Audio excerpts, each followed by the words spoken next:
I may put the microphone on as well. So at this point, we don't have IT to rectify the situation, which they may or may not be able to anyways. We have 3 what we call God mics, this 1, 2, and 3.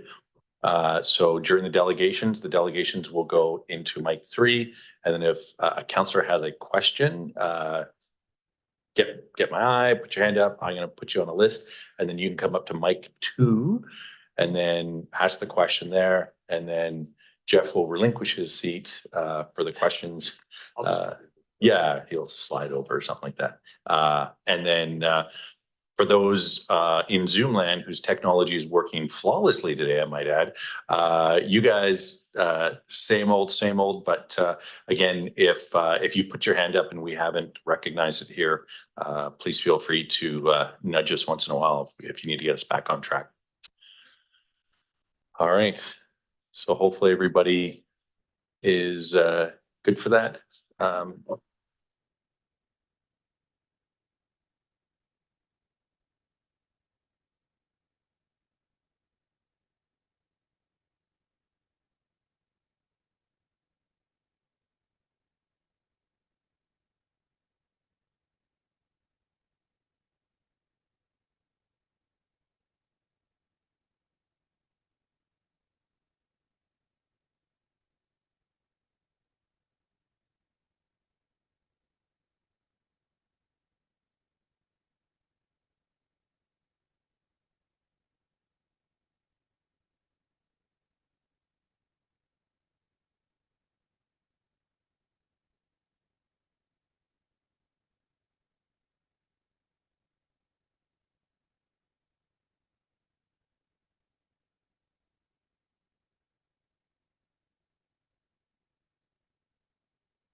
Yeah, it'll come back, but then it'll go down.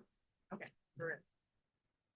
All right. Thanks everybody for your patience this evening as we tried to take care of those gremlins. I'd like to just start by acknowledging that we're meeting on the unceded territory of the Comox First Nation, the traditional keepers of our land. And we're much appreciative of that. Councillor Helene is going to read out an acknowledgement as well. Thank you, Mayor. Today, Courtenay Council would like to acknowledge the deaths of 33 Comox Valley community members in the period of January and December 2023 due to the unregulated toxic drug supply crisis. A total of 175 deaths of Comox Valley community members since the public health emergency was first declared. I hope I speak for all of our residents when I say that our hearts go out to the loved ones of those we have lost. Thank you. Thank you, Councillor Helene. Appreciate you reading out those tragic numbers. I just want to also mention that today Council is going to be considering the 2024-2028 financial plan.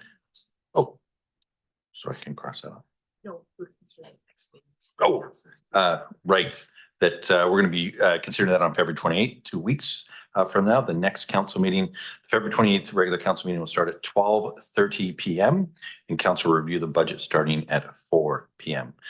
Council meetings are open to the public. If you can attend the meetings in person, we do meet at the CBRD Civic Room at 770 Harmson Avenue, or you can view us online at the City of Courtenay YouTube channel. Thanks for that. All right, I don't believe we have introductions. Oh, late item. Thanks, Mayor. Would like to add to the agenda 4.3, a delegation. The package was attached to the agenda. Delegation by Dana Forkskrin, probably pronounced that wrong, on working towards system change, accessing Courtenay's approach to homelessness. I'll second that. Okay, it's been seconded. Thanks very much for that. And Dana is in the gallery today. And does that mean it's going to start working? My mic just turned off, so we'll see. Sorry, I do see Dana in the audience. It has been first and seconded. If there are any comments, you'll have to come up to the microphone, or if you're online, just raise your hand. Otherwise, seeing no questions or comments, all those in favor? And that passes unanimously. Okay, so 4.3, Dana, you'll be coming up right after the Brazilian Cultural Foundation. All right, thanks for that, Councillor Jolicoeur. Moving back to our adoption of minutes, 3.1, if somebody would like to move that. Excellent. Are there any errors or omissions? Seeing none, all those in favor? And that passes unanimously, and we'll move into our delegations. And again, for those delegating today, if you could come up and maybe I'll have you sit next to me here and use this microphone as the podium is not functioning 100%. So we're going to start with Comox Valley Chamber of Commerce and Tracy Clark.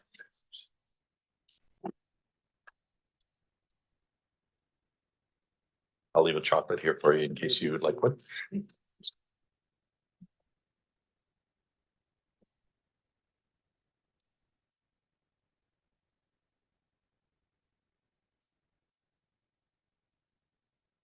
Yeah.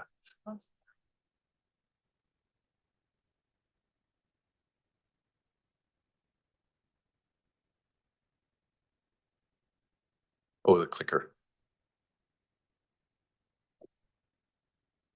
We'll have this all sorted out by the end of the night. Or in 2 weeks. Happy to be the guinea pig for the other delegations. Fair enough. I'll just turn your microphone on. Thank you for having the Chamber of Commerce. I appreciate being here and being able to talk to you guys about a plan that we've cooked up that we can work together for the better of all. Today, I'm here to talk to you about a business recruitment and expansion program.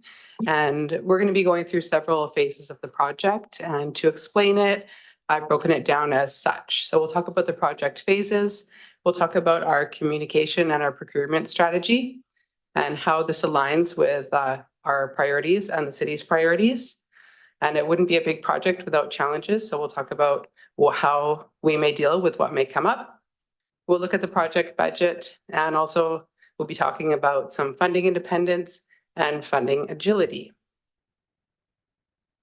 This project will be strategically phased over 3 years. And the work will be done in compliance with the Chamber's fair and equitable procurement strategy.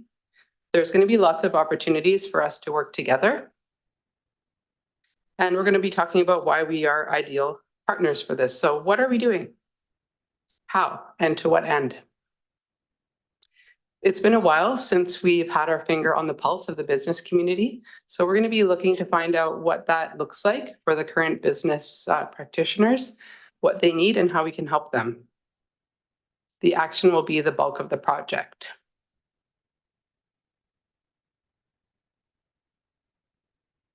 And my clicker is not working. There we go. So let's talk about the project phases. Phase 1 will be engagement and consultation. We'll start with this right out the gate. This is where we engage with community leaders, not-for-profits, and service groups, and discuss what is the best approach. We'll also hire a consultant to help us with the polling of the project during this time.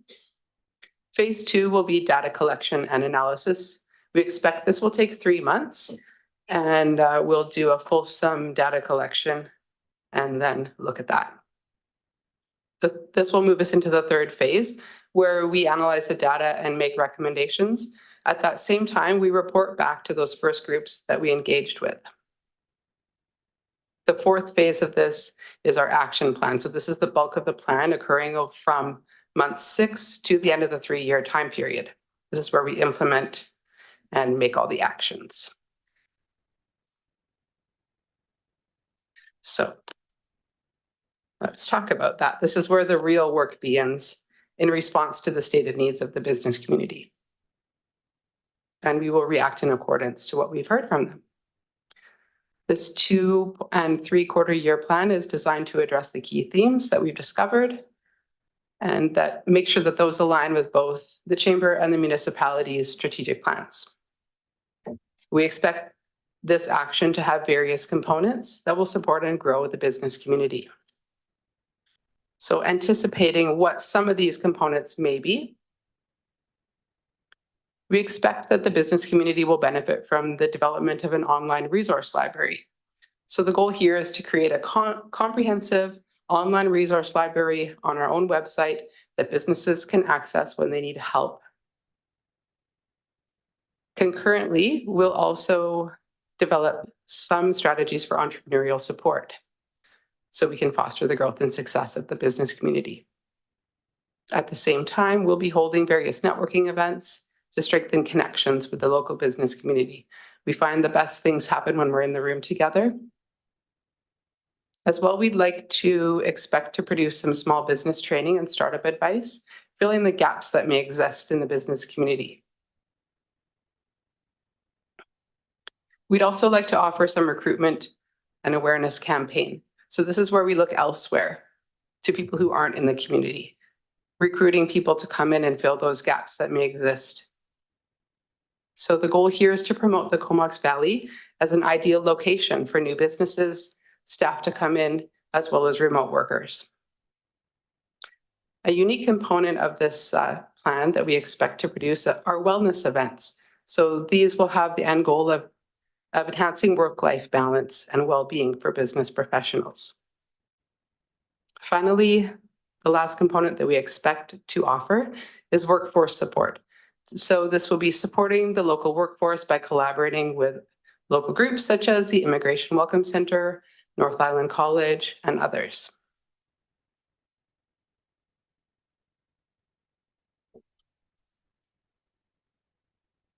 Let's talk about our communication strategy. It's really important that we get lots of buy-in when we're communicating this, especially with the 3 months of polling that we're doing.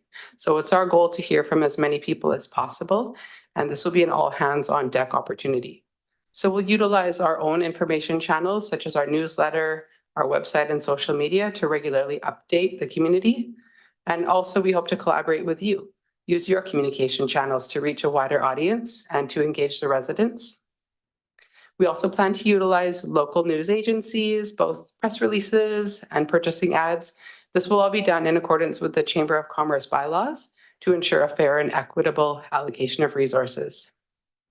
I hope you get excited for part 4. This is a plan to walk through the municipalities where we plan to engage both chamber staff and you, City Council, on the ground, going and talking face to face with the local business community.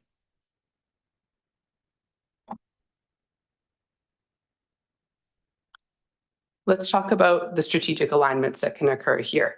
So as you can see, the Chamber has several core values: community, member focus, leadership, and inclusivity. This is what we bring to the table. This is how we operate. And we know that these align with your strategies as well. We would also like to point out some other alliances here with your OCP. I'm sure you know that document in and out, so I'm just going to summarize where these meet up. So these meet up with your business retention, development, and investment plans, LE 1, 2, 3, 4, and 5. This also meets with your objective for local economic development opportunities, LE 7 and 8. And your objective 3 for municipal regulations and services, LE 11, 12, 14, and 15. And as I said earlier, no big project would happen without some challenges, and it's better to anticipate what those are going in so we can try to solve them together as they happen. So a possible challenge could be data collection. It's important to us to ensure a high rate of response from business owners, and the polling phase, this may be a challenge that we occur. So a strategy that we plan to implement could be incentives and community engagement. Community buy-in. Gaining support from arts and services groups and ensuring they actively contribute to the program will happen in phase 1. This will require dedicated effort in relationship building, but we already have strong community connections in this area. Another possible challenge is resource allocation. Although the Chamber manages our budget and we ensure that expenses are effectively utilized, We have a monthly budget to actuals check-in, and our financials are overseen both by a bookkeeper, treasurer, and our board of directors. We will also make a financial reporting plan that meets your needs. Another challenge that may happen is a changing business environment. We know the only constant is change. So external factors such as policy changes, economic changes, they may impact our program's recommendations. And we will promise to be flexible to adapt to these. So this is our proposed project budget. It spans over 3 years. The bulk of the expense in the first year is hiring a consultant to complete the polling. We're proposing that this project is undertaken in cooperation with the town of Comox. And we're also proposing and suggesting that you split the cost based on the breakdown of population. So 65% of the cost carried by the city of Courtenay, 35% carried by the town of Comox.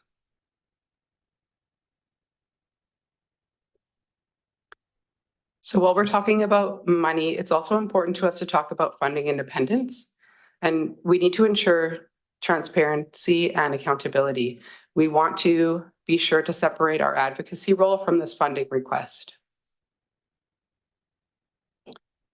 We want to make sure that the funding is tied solely to the work and activities within the program, and that it should not be contingent or affected by the Chamber's advocacy efforts on any challenging or controversial issues that may come up. We also want to be sure that we have the freedom to advocate. We reserve the right to advocate on behalf of our members and the local business community when necessary. We may have to address challenging or controversial issues that come up in the best interest of our constituents. And we want to ensure that our advocacy efforts will remain separate and independent from this funding request. So how do we make sure that we're on track? We promise to come to you twice a year for biannual check-ins, providing a detailed overview of progress, milestones, discussing any challenges that may come up, and discussing any adjustments that may need to happen to the plan. We also promise to be adaptive. If new information comes up or circumstances arise, we may have to adjust the proposal. And we also want to talk about funding agility. So if program modifications require additional resources, we need to work collaboratively with you, our program funders, to ensure that the proposed budget increases align with your protocols, your checks and balances. We do acknowledge the importance of proper financial oversight and decision-making within the funding framework.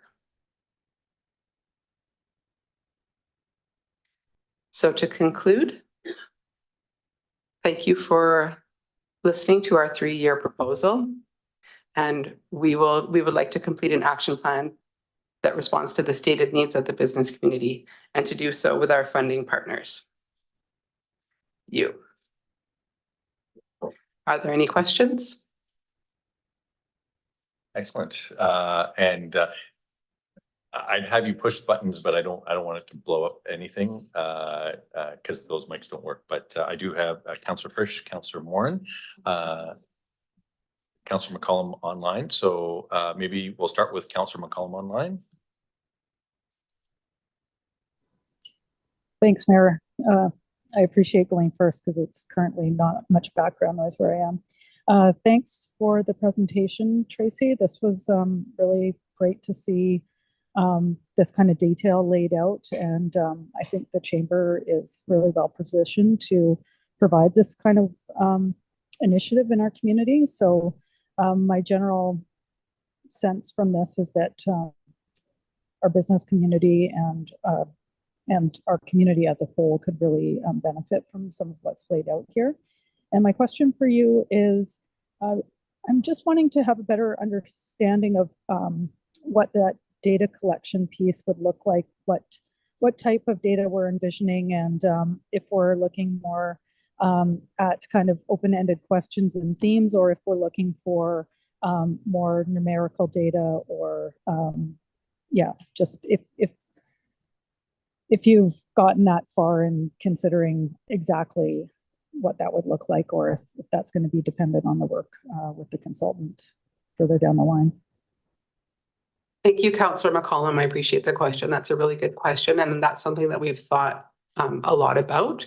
And that's where the phase one comes in, where we're consulting with our community stakeholders to be sure that we're asking the right kind of questions. So we're happy to include council in that strategic piece as well. So we're getting the answers that can help us build that action. So our goals would be, to answer your question, both.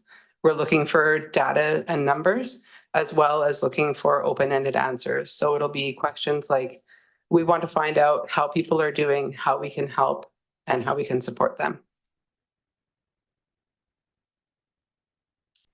Excellent. Excellent. Thank you, Councillor McCollum, for the question, and move on to Councillor Frisch. Yeah, just push it in here. Thanks very much, Mayor. Thanks, Tracy. Yeah, appreciate the presentation. I guess I was wondering what the conversation was like at the chamber that led you guys to this idea of taking this on, recruitment and retention. Well, we know that thank you, Frisch, for the Councillor Frisch, for the question, and I appreciate that. It's a really good question. We know that there is a current local gap in the economic development sector, and we feel that the chamber is uniquely positioned to do that work and to get those answers for you. However, we want to really streamline the focus of this project into recruitment and retention. Retention is a lot of the work that the chamber already does, helping businesses thrive. And recruitment is a piece that we're embarking on in partnership with the town and the city to help fill those gaps that may exist in our community. Sure. And so when you gotta do it again. So when you talk about a gap in the economic situation in the valley, are you talking more about recruitment and specific businesses or opportunities for labor, or are you talking about more on the retention side and supporting businesses? I think they're two separate pieces. So the retention side is helping ensure businesses are continuing to thrive, and the recruitment piece is finding those gaps and filling them. So we hear that people are having a hard time with childcare.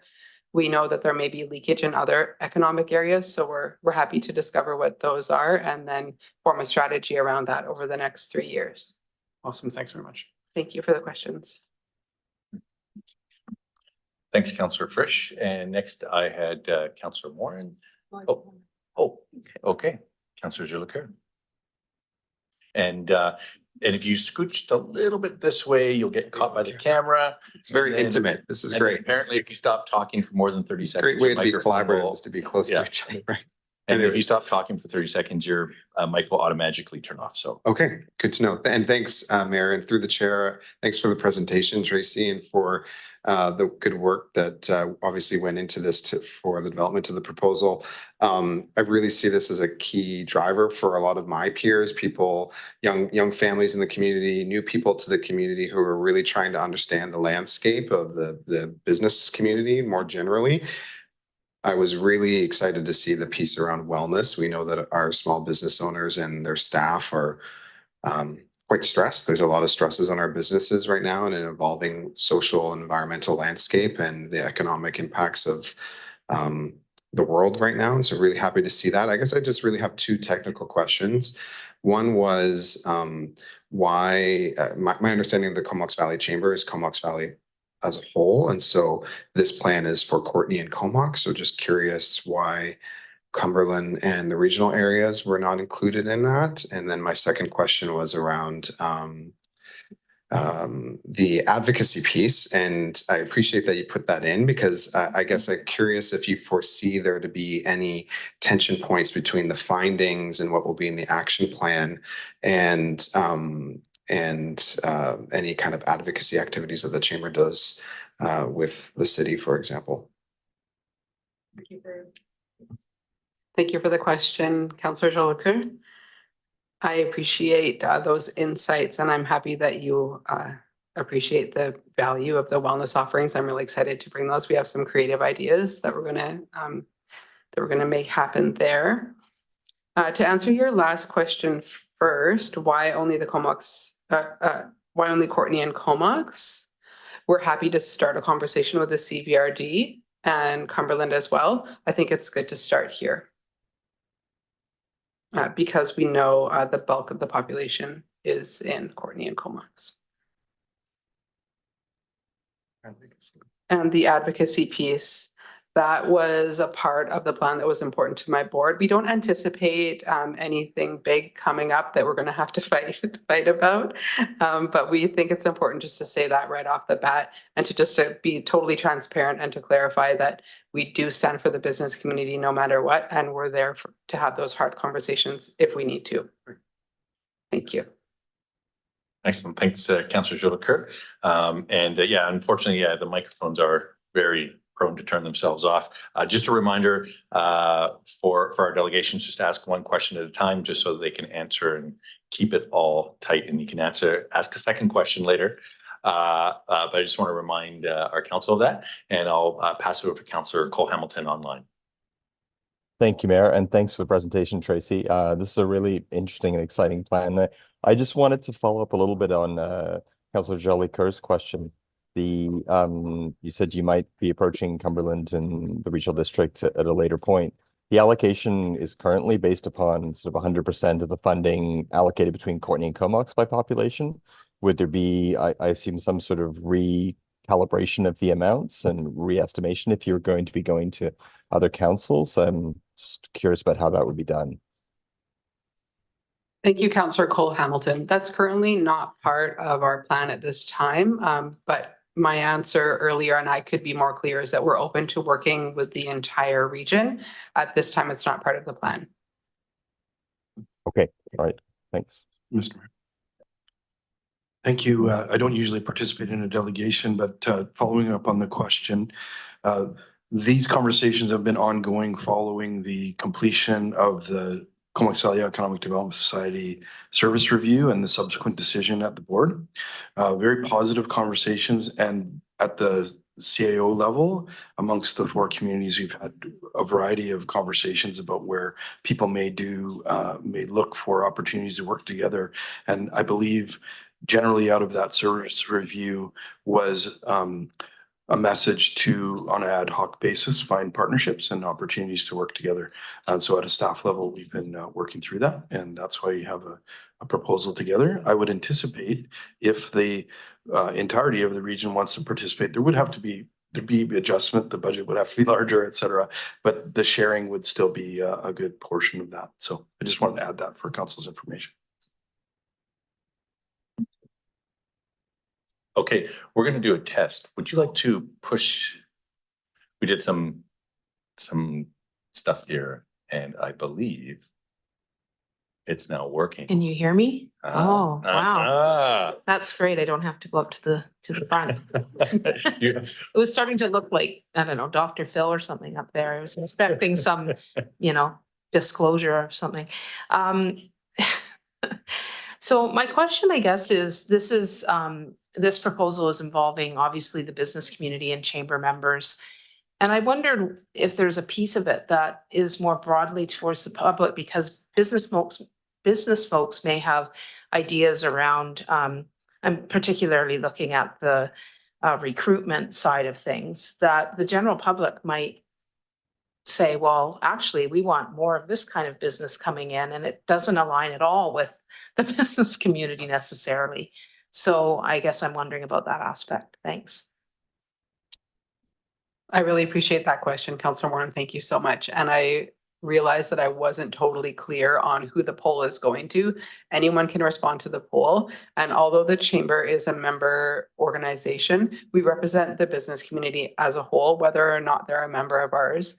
And we will appreciate getting feedback from the greater community, because it's only the people that live and work and play here that can tell us what they need and what's not already here.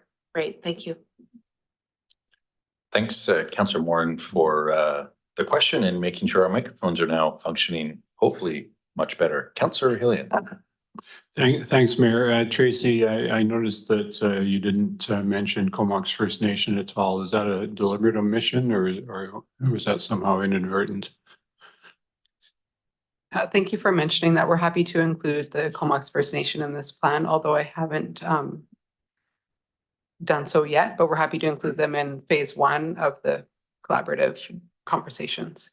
Yeah, I think it's certainly worth you talking that through with your team, because I mean, they are not only a key member of the community already in terms of local governance, but with moving to treaty, they're going to become an even bigger economic player in the valley in the years ahead. I So, appreciate that, and I'm yeah. happy to collaborate with them. I know they have their own economic development function there, and I'm happy to enrich that relationship. Thanks very much. Thanks, Councillor Hillian. And now the microphones aren't even turning themselves off. All the ticky boxes, I think, have been pressed. I don't see any further questions or comments, but I do just want to say that, we've had a pretty tumultuous 4 years or so. We had the pandemic, we had the Economic Recovery Task Force, which the whole community came together, including Comox First Nation and our base. But really since then, we've been in a very much reactive mode. So for me, it's really great to see the sort of proactive sort of phase that we're going into potentially. I usually start, and I didn't today, but usually I was a bit discombobulated, but we usually start just letting delegations know that we don't necessarily make decisions, and we often try not to make decisions on the same day as a delegation. But be rest assured, this will be coming back to council for us to make a decision sometime in the near future. I appreciate that. Thank you. Okay. And thanks for being flexible with our technical challenges today. And with that, you have yourself a great afternoon. Thank you. Am I returning this to the podium, or do we think the podium works? You could take that back to the Okay. podium. Jeff will help out there. And with that, we're going to move on to the Brazilian Cultural Foundation. And if the Alicia Fennell, if you'd like to approach the podium and just press the button up there, and if all goes well, I'll be able to turn that on. And with Hello. that, I'm going to pass it over to you. Good afternoon. Thank you for having me. My name is Alicia Fennell, and today I'm here to represent the Brazilian Cultural Foundation. The Brazilian Cultural Foundation was founded in Victoria by Kevin Brett, originally of Merville, and he started that foundation back in 2012. If we can go to the next slide. And you have a clicker up there. Oh, do I? Yeah. Oh, I didn't and know in a that. perfect world, if you press forward. Okay, we might be coming back to this slide shortly.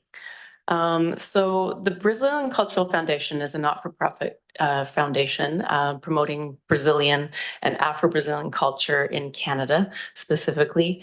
We facilitate teaching, performing, and mostly we put on huge international events every year. It funds the teachers, the travel expenses, and, it actually also helps elevate artists from around the world and locally. One of our key cultural providers or cultural performers is from Brazil himself. And he's part of the reason that the Brazilian Cultural Foundation exists. He became a Canadian citizen. I don't know exactly what year, but he came to Vancouver in the 80s for the Children's Art Festival and performed for them, and then decided he wanted to be Canadian. And he was naturalized into Canada through a program that we don't have anymore, unfortunately, that was supporting artists to live in Canada and work in Canada. So every year we put on events. Of course, the pandemic has set us back hugely. Our biggest event was called Fight for the Cause, and it was in Victoria. And this was an incredible community event that was raising money for all kinds of different local charities.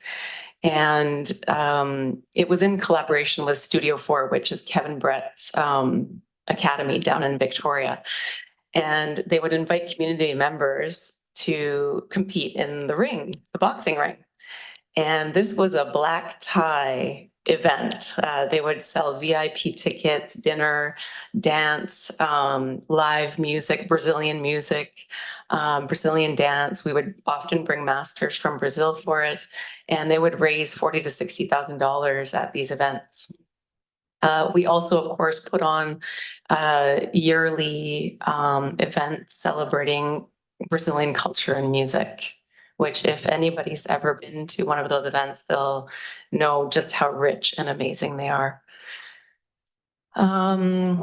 So this year, we have put on 2 large international events already here in the Comox Valley, 2015 and 2019, in which we had probably about 300 visitors, 200 to 300 visitors coming to the valley with their students. And this year we are really excited to work in conjunction with the Comox First Nation, the Kamugwe Cultural Society. Thank you to Melinda Knox for being our mentor and for suggesting this to happen.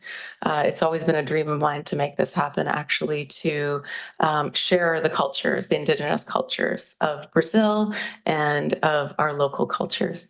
So this year we are collaborating with the Kamugwe Cultural Society and presenting an intercultural celebration at the Big House on the Comox Reserve on March 16th.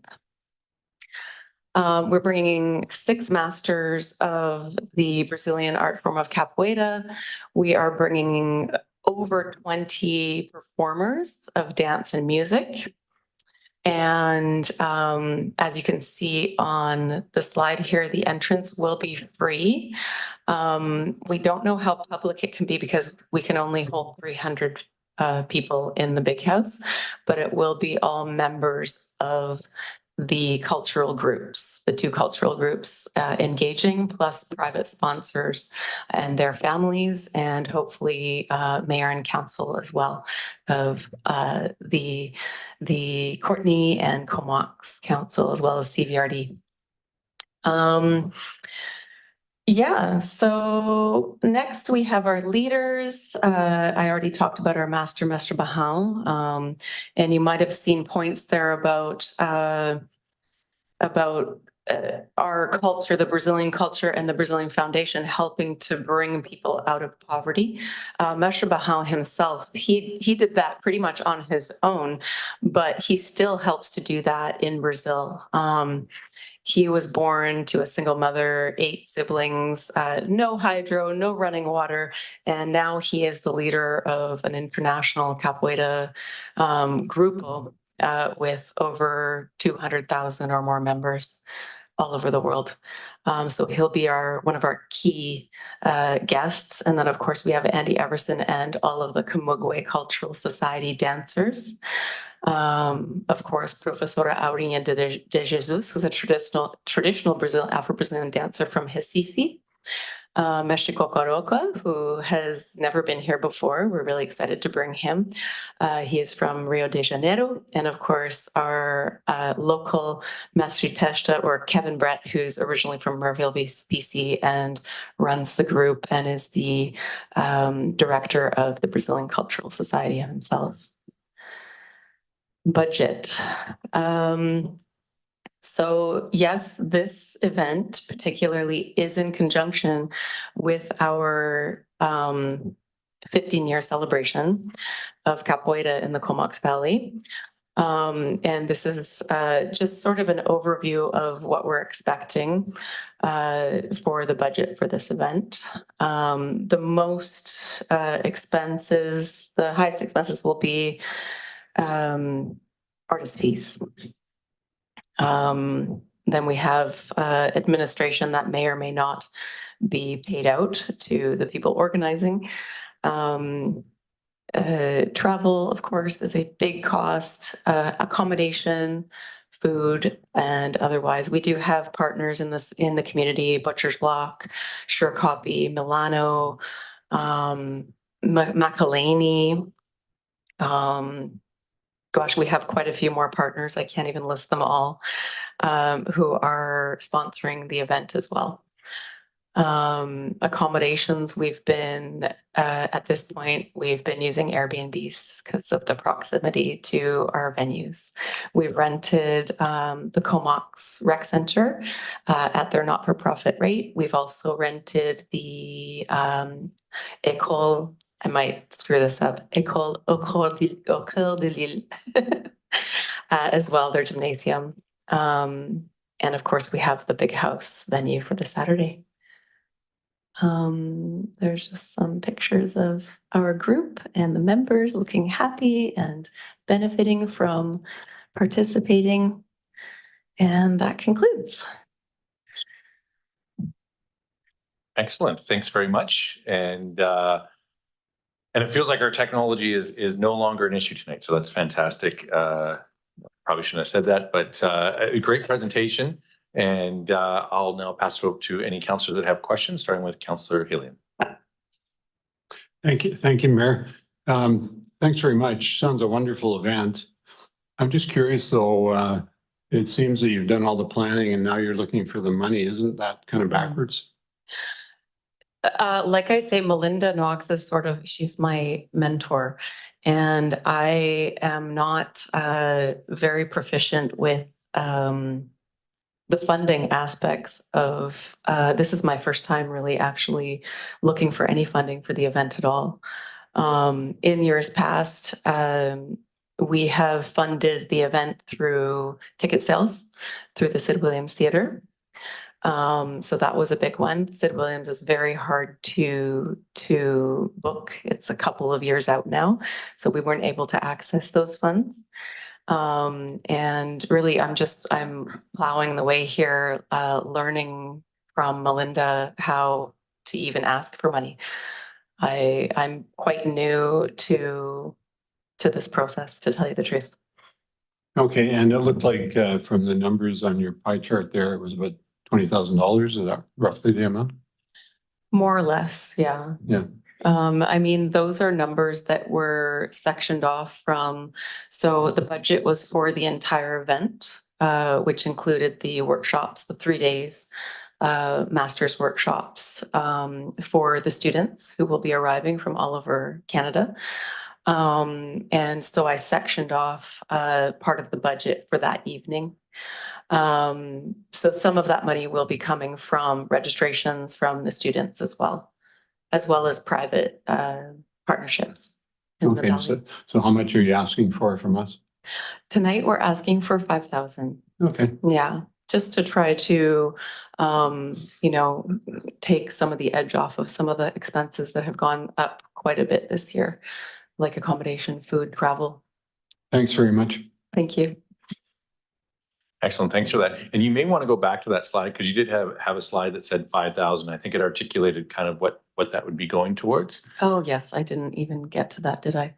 Yes. So yeah, mostly to feeding and housing the leaders, the cultural leaders, the rental of the Comox Hall. And we are going to be doing a dinner for all the performers that night as well. And of course, transportation for the guests. Excellent. Thanks, Councillor Hillian, for the question. Councillor Cole Hamilton. Thanks, Mayor, and thanks so much for the presentation. This sounds like a really exciting event and really good, enriching to the Comox Valley. I was noticing on your budget slide, it talks about having received a CVRD general grant. Mhm. So, and I was wondering if you talked to the other local governments in the, or if you're planning to in the Comox Valley, Comox and Cumberland, to seek support, as this seems to be sort of a valley-wide type of initiative. Yes, so the timing of the event is not perfect. If it were an event in August or October, we would have been good to apply for some of the cultural grants that are offered. I think there's an event grant out there through the Arts Council. I did approach Town of Comox, and they basically said they really didn't have anything in their funds for that. But we're always going to be seeking funds for events like this. I think they're really important in the valley here. Thank you for your question, by the way. Okay, and just maybe a small follow-up is I'm Yeah. not sure if you've run across the Comox Valley Society for Diversity and Cultural Awareness. They put on a remarkably wonderful Diwali event back in November, and I was wondering if you'd probably not for funding as they're just getting started, but if you'd made any connections with them in terms of organizing. No, but that would be a really good connection for me to have. I'm sure I would love to connect. Thank Okay, you. I'll find a way of getting the email of Ashutosh Shekhawat, who's one of the main organizers to you, and perhaps that could be a useful connection. Thank you very much. And thank you for your Yeah. questions. Excellent. Thank you, Councillor Cole Hamilton and Councillor McCollum. Thanks, Mayor, and thanks so much for the presentation. I agree, it looks like a really interesting and diverse event that you're putting together. My question was also around funding and funding sources, and I appreciate that you included that there is a general CBRD grant that was received, and I was just wondering if you could elaborate on which grant that was. And the reason I'm asking is that I know that there's a recreation arts and culture grant that we just passed a budget on it yesterday at the Rec Commission, and it does have a specific amount for events coming up through the year, so it's not so tied to timing. So I just wanted to confirm whether or not the CBRD grant is that particular grant, and if you could let us know what type of funding you've received, or how much the funding is that you've received from the CBRD. So thank you for your question, Melanie. The funding that we received from CBRD was not actually the one that you had mentioned. Basically, we met with them at the end of the year last year, and again, they were, same question, why are you asking so late? Again, it was a timing issue of applying for the grants because I only decided to run this event in March last year, and a lot of the grants were closed. And again, I was just learning about the funding that might be out there as an option.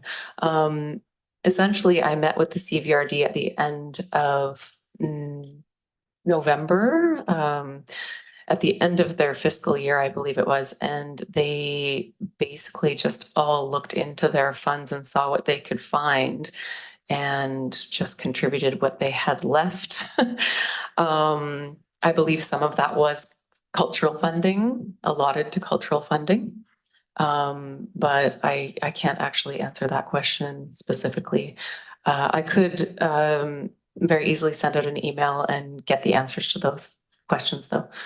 It was $20,000. Yes, sorry, it was $20,000. Yeah. So I'm sorry, it was $20,000 that was already received from the CBRD for the project? Mhm. Okay, thanks. thanks, Councillor McCollum, for the question. And I don't see any further questions, but really do appreciate the well, not just the presentation, but all the work that I know goes into these things. I worked in the arts community for many years here, and when you said March 16th, I was like, whoa, that's tight. And as I mentioned earlier, we generally don't contemplate a request at a delegations meeting, but rather after the fact. That being said, and you may have already gone to the Community Foundation, but if not, I highly recommend they may or may not have something. Also, there are 5 Rotary clubs in town, and they may be a source of some support there as well. So that's the 2 things that I can kind of off the top of my head so to say, but it sounds like you've done well, I would have to say, given the short amount of time and again, this being your first sort of kick of the can, and you have I think a pretty awesome mentor. I wish I had Melinda as a mentor myself. So she is certainly a powerhouse. So a great person to have in your corner. And I think with that, I'll thank you for your presentation and wish you all the best. Yeah, So, thank you very much for your time. And I just also wanted to acknowledge the Missing and Murdered Indigenous Women's March in Vancouver today. I think it's really important to acknowledge that. Thank you very much. Thank you so much.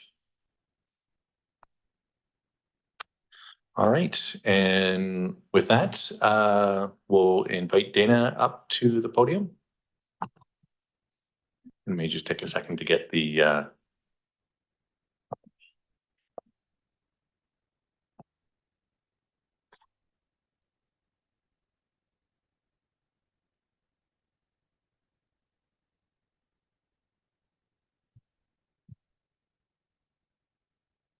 PDF.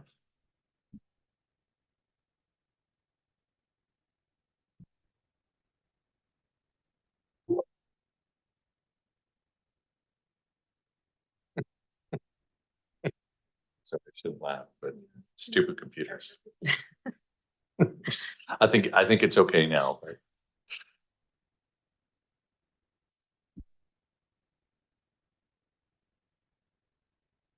Oh, you have to click in the upper left-hand corner.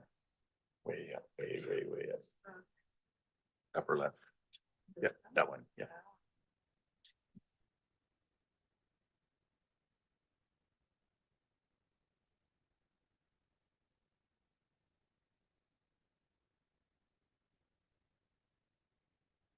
Okay, I think we're ready to go. Do you have the clicker in hand? Excellent. Okay, Dana, thank you so much for your efforts on this, and we'll pass it over to you.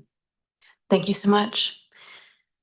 I want to tell you that I'm genuinely thankful for being able to come here today and present. And I know that I was added on to your council meeting today last minute, so I really appreciate it.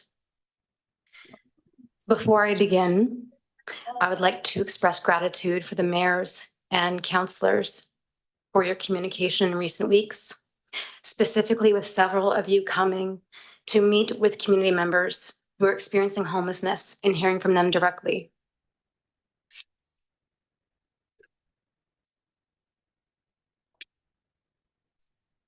Slide, please.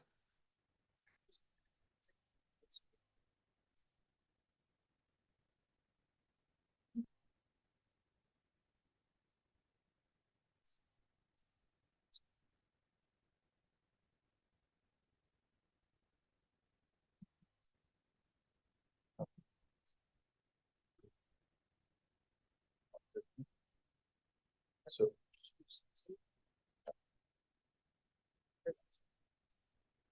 We go back to.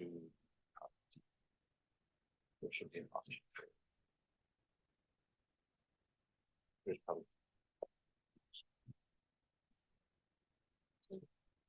So under view. Oh, I see what says monitors automatically. Comparison. Anyway, should be 3 screens. Sorry. Yeah, like that. And then from the menu, we'll see that they've got it.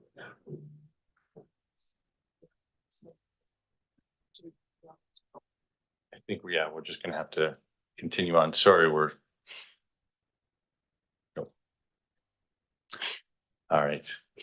I think it's just one slide before this one. Okay. Is it showing up for you?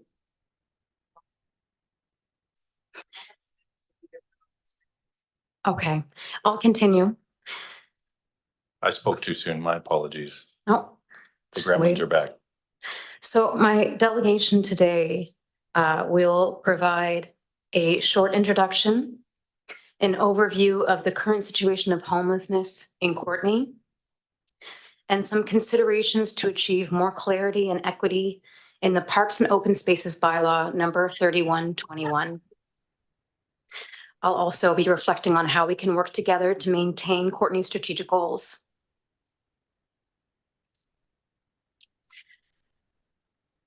I'm going to continue the presentation, and if the slides come back up, fantastic. I think we may have a workaround here, so. Okay. I'm going to share a statement from someone in our community. I'm over 70 years old and I cannot keep one thing. This is ridiculous. I spent my life working and now I'm walking the streets with nowhere to go and with nothing. I want to discuss today an urgent concern regarding the state of homelessness in our community. The Comox Valley 2023 point-in-time count revealed a troubling increase in homelessness since 2020, particularly with Indigenous people, seniors, the 2S LGBTQIA+ individuals, and persons with disabilities who are disproportionately affected. I would like to share two statements from yesterday's newly released report by the Federal Housing Advocate. The Federal Housing Advocate defines encampments as temporary outdoor campsites on public property. This is what they said. Sheila. Councillor McCollum or Cole Hamilton, I believe your microphone may be on. So this is coming from the Federal Housing Advocate report that was released yesterday.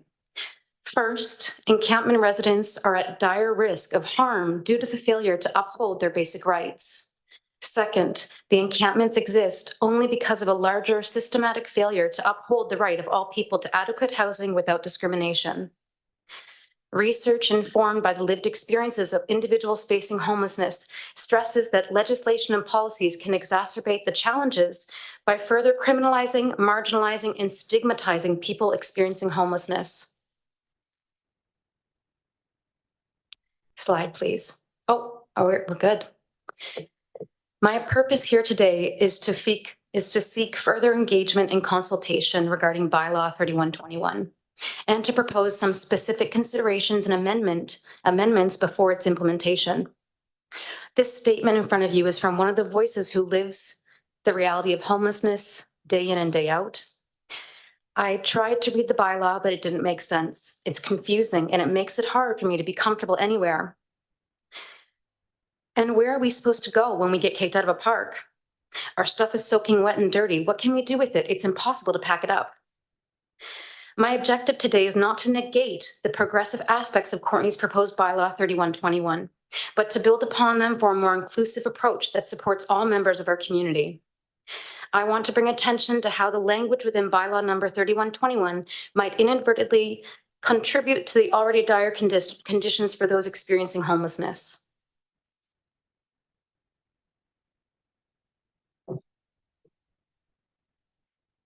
I want to acknowledge the disproportionate numbers of Indigenous people experiencing homelessness in the Comox Valley. 30% of those experiencing homelessness identify as Indigenous. For this, I want to highlight the importance of consulting Indigenous partners in the city's decision-making and policy-making processes. Our obligations under the United Nations Declaration on the Rights of Indigenous People, UNDRIP, should not be ignored. City regulations that contribute to homelessness among Indigenous individuals infringe upon Indigenous rights to adequate housing, non-discrimination, and self-determination. Reconciliation is more than just a catchphrase. It requires real action that demonstrates our commitment to respecting and supporting Indigenous rights and well-being. Knowing this unequal representation of Indigenous people and homelessness in our community, we can see that this bylaw holds significant implications for Indigenous people. It is imperative that we acknowledge and address this through genuine consultation.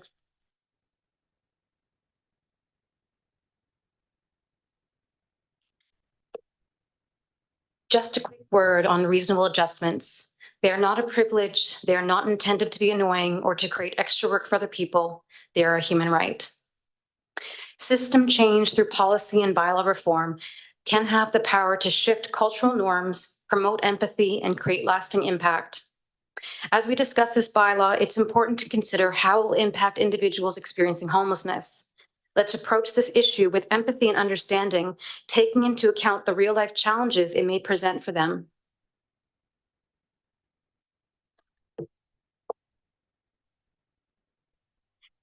Language is important, and the language used within bylaw number 3121 may have a profound impact on the lives of our community members experiencing homelessness. I would like to present a few of the amendments that have been created in consultation with legal advocates. These have already been provided to the council and to the mayor. Number one, the term offensive behavior in section 5.9b is too vague and could be unfairly applied. This leaves room for subjective interpretation. Removing the word offensive will help prevent any bias that might unfairly impact people experiencing homelessness. Section 5.10 C and D state that it is prohibited to obstruct or interfere with the duties of city employees in a park or open space. These rules are often used to restrict advocates and observers during city operations, which unfairly impacts public engagement and advocacy. We recommend amendments to make it clear that just asking questions or advocating for someone shouldn't count as interference. Lastly, requiring temporary shelters to be constantly occupied for 14 hours from 7 p.m. to 9 a.m. does not take into consideration the realities faced by homeless individuals. Basic needs like food or using the restroom need to be accommodated without fear of repercussion.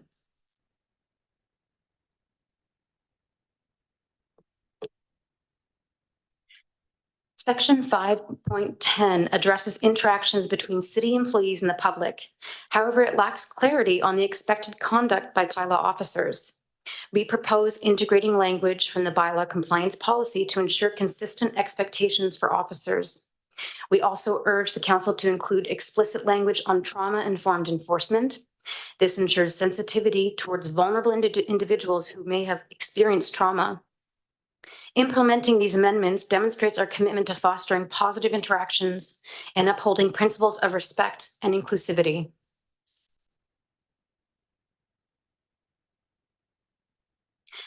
Our proposed amendment to Section 5.8 aims to align park regulations with modern harm reduction strategies. Currently, the bylaw prohibits cannabis consumption, smoking, and vaping in parks, which may inadvertently impact our city's harm reduction efforts and eliminate therapeutic options. We wish the council to reconsider prohibition and recognize cannabis's medicinal uses and harm reduction benefits. Our amendment proposes regulated consumption areas in parks, aligning with the CVRD substance use strategy. This approach prioritizes public health while respecting individual rights and needs.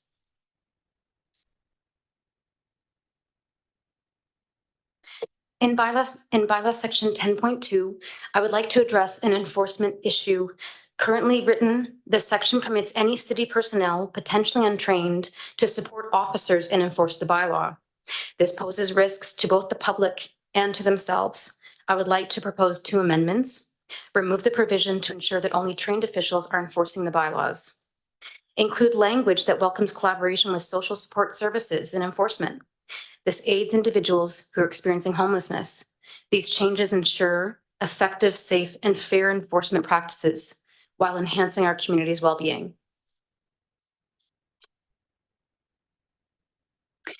In conclusion, these proposed amendments to Bylaw 3121 align with our city's commitment to creating an inclusive and united community. Prioritizing consultation, engagement, and relationship building will reaffirm Courtenay's dedication to equitable systems and operations. These amendments guarantee that every voice, especially those of marginalized communities, is heard and respected. As stated by Marie-Jose Houle in yesterday's newly released report from the Federal Housing Advocate, change depends on all of us working at all levels, starting within our own communities. In our efforts to address homelessness, we must understand the importance of collaboration. Bylaw 3121 can be the start of system change where every individual is valued, supported, and uplifted. Thank you for your time. Excellent. Thanks very much, Dana, for your presentation today. It's much appreciated, and I'm just going to wait to see if any questions arise. Again, I know council, many councilors have, if not spoken with you, texted, emailed, etc. So really appreciate your communication over the past few weeks. Councillor Hillian. Thanks, Mayor. I just wanted to get a clarification because the questions I have are primarily for staff, but I think we'll have an opportunity for that later on the agenda. Is that right? Yep, that's correct. Okay, thanks very much. Thanks for the presentation. Much appreciated. You're welcome. And Councillor Frisch. Thank you, Mayor, and thanks for the presentation. The question I have is about your perception of the bylaw and what role it will play in the either the helping people who are living on the street or the hindrance of people living on the street to reintegrate into society, into housing, into a situation that's healthier. What do you see as the role of this bylaw? Like how big of a deal is this bylaw for that process? So for the experience of those who are unable to access housing currently, it has a huge impact. And I think this is what we're hearing. We've been hearing this throughout the year. And the language is not supporting changes that are going to shift the support for those who are unfortunately impacted by not having affordable housing. And those are individuals who are not able to compete for housing. And a lot of this is due to bias, and it's due to their circumstances, perhaps having a disability. And so I think it does have a very big impact. And I see from the reports that have come out, including yesterday's report from the Federal Housing Advocate, is that this is coming out across Canada, and we're going to see some major changes very soon. Thanks. And can I have a follow-up? And so I wonder what your thoughts are around those who might fear that if we allow something like daytime camping, for instance, and maybe I'll just recognize, and maybe you'll agree or disagree, that the population that's homelessness and living on the street isn't really homogenous. It's not one type of person. In fact, I imagine everyone has a very different experience, is maybe in a different place, has different abilities. And I wonder what your response would be to people who say, well, look, if we allow people to camp during the day, that could lead to a camp situation like we've seen in other communities. And not only are those places perhaps uncomfortable or unsafe for the general public once that happens, but they may in fact be unsafe for the people living in them. Of course, if you have nowhere to live, it's hard to argue that that's the worst of it. But what are your thoughts good about that point of view? I think the bylaw amendments we're speaking about today don't address this, but I think the opinion of, I can share my opinion about that. And I think that a lot of, if we are seeing people uncomfortable with the idea, and we also have to look at priorities, and we have to look at where people are coming from in their own privilege. Those who are experiencing homelessness right now are, a majority of those are people who, like any of us, it could be any one of our own relatives. And because they don't have houses, they are living in tents and sheltering at parks. And during the day, they have to carry all their items with them all day long. This doesn't promote someone being able to find stability and to work on rebuilding their lives. And so I do think that it's a major impact for someone to have to go through what they are doing in our community. From what I've seen, no one wants to be in that situation, and it's not their fault. This is a systematic issue. Thank you for that.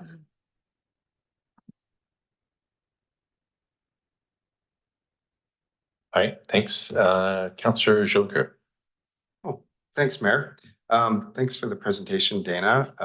And the report that's attached. I'd encourage citizens who are curious and interested about this topic. There's quite a lot of background research that you provided here around the current situation of homelessness in the Comox Valley.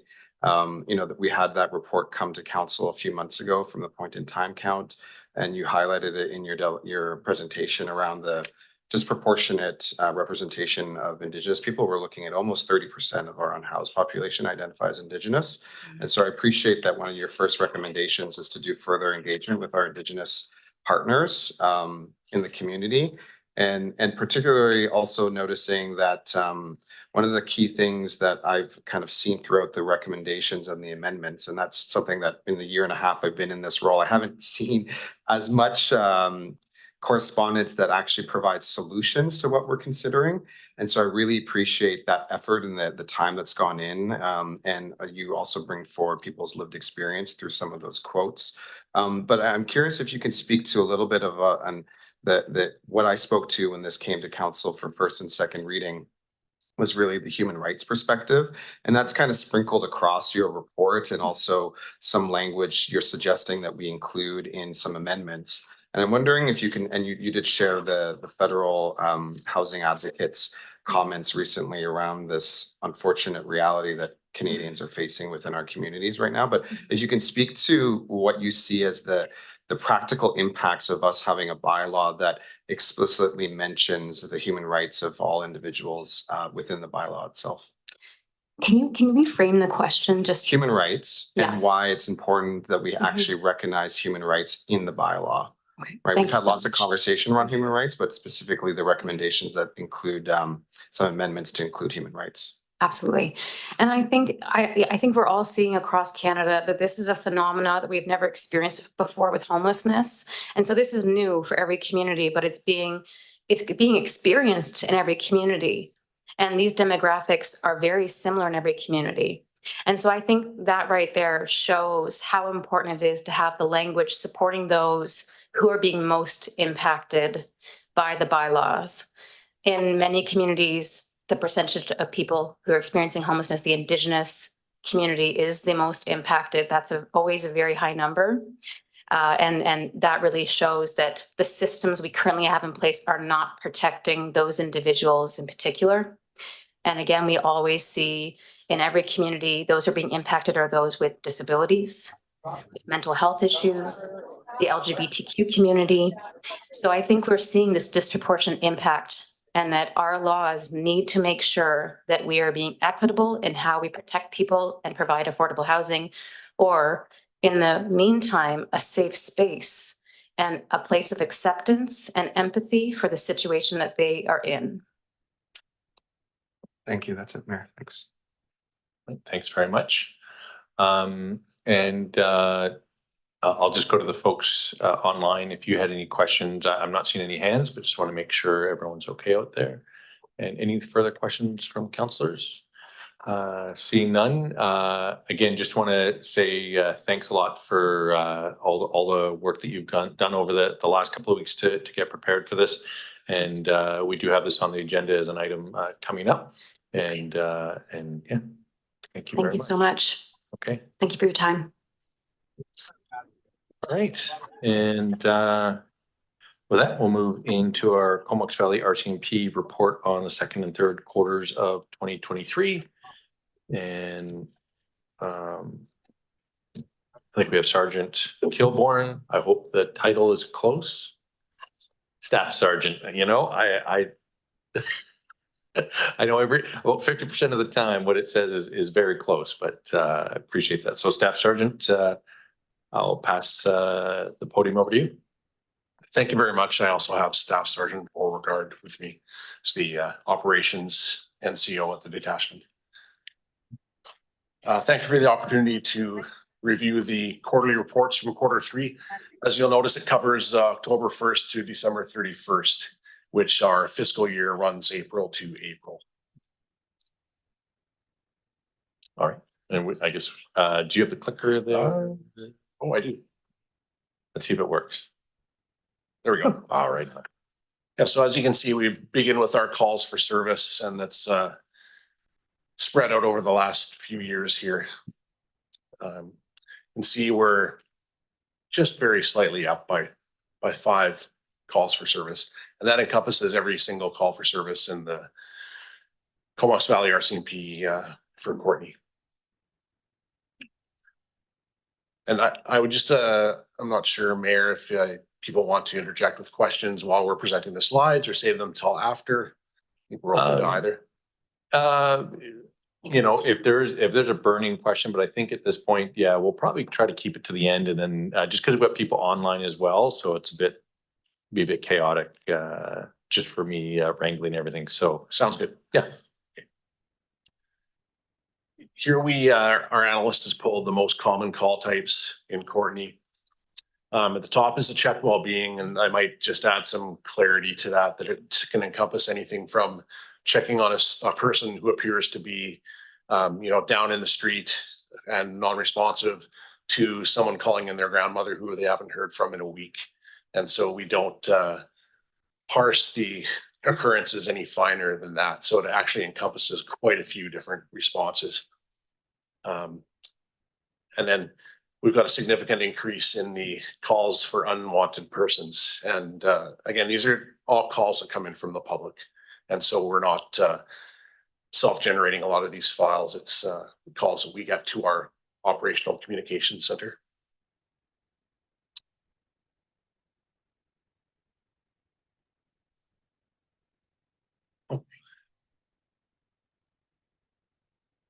So this is most common call locations, excluding our RCMP detachment. Oh, sorry, someone have a question? Just a mic? Okay, someone just came unmuted accidentally, I think. Okay. Most common call locations, excluding our own detachment address. And the #1 call location we have in the city of Courtenay is 685 Cliff Avenue, as it shows, and there's quite an increase over 2022. Followed by the superstore, the hospital, the provincial courthouse, the Washington Apartments, Driftwood Mall, the library, and Walmart. And I just wanted to address the setting or the field that says Courtenay. And so why that is because the statistics are pulled from two separate areas. So when we pull our offense statistics, what it comes from is what's called our general occurrence form. And so that is generated after an officer gets a call and they go to the call and then they determine what type of thing is happening. And then they classify it accordingly and put it through our records management system. And that's how it tracks the offenses. This call locations is pulled from what's called our CAD calls. And so those are calls that come into the 911 center, but don't necessarily have a specific address associated to them for whatever reason. Either they don't quite know where it's occurring or what have you. And so the, obviously the calls from the general occurrence would be a little more accurate in terms of location, but it's just the way the statistics are pulled.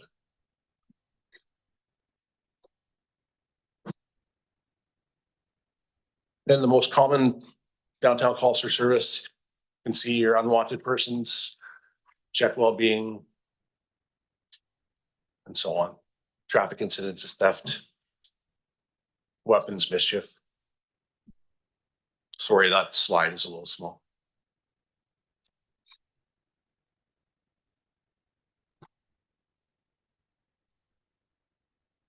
Violent crime is a particular concern to us. Obviously, it's a public safety issue for the police, so it's a particular concern. And we noticed a few increases and a few decreases. The assaults is a numerically significant increase, I would say, to 473 files. It's a lot of assaults. It also includes harassment, sex offenses, and there's some decrease that we've seen in sex offenses, and we can't really explain that one per se. And a lot of these, I should point out that the numbers are the numbers, and sometimes we just can't provide the reasons why. But it's just a lens into what we're seeing as the police. Here's a so-called heat map, I guess, of the map of violent crime by areas of Courtenay. And you can see in general terms, it centralizes in the central part of Courtenay and then decreases as you sort of move away from the center.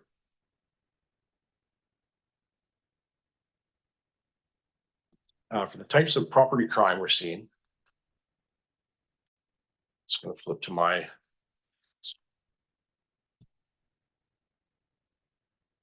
materials because that's a little far for me with my glasses. Is mischief to property continues to be sort of the largest driver of that, and it's actually down 4%. Shoplifting is slightly down, other theft slightly down. Frauds and theft from vehicles are significantly down, and again, not quite. Sorry, I think somebody's I think they're disconnecting, reconnecting, and their mics are on when they're connecting. So Sure. Yeah, and again, I'm not quite sure what the reason is behind those two items, why they seem to be down quite a bit. Still a significant number numerically, I would say.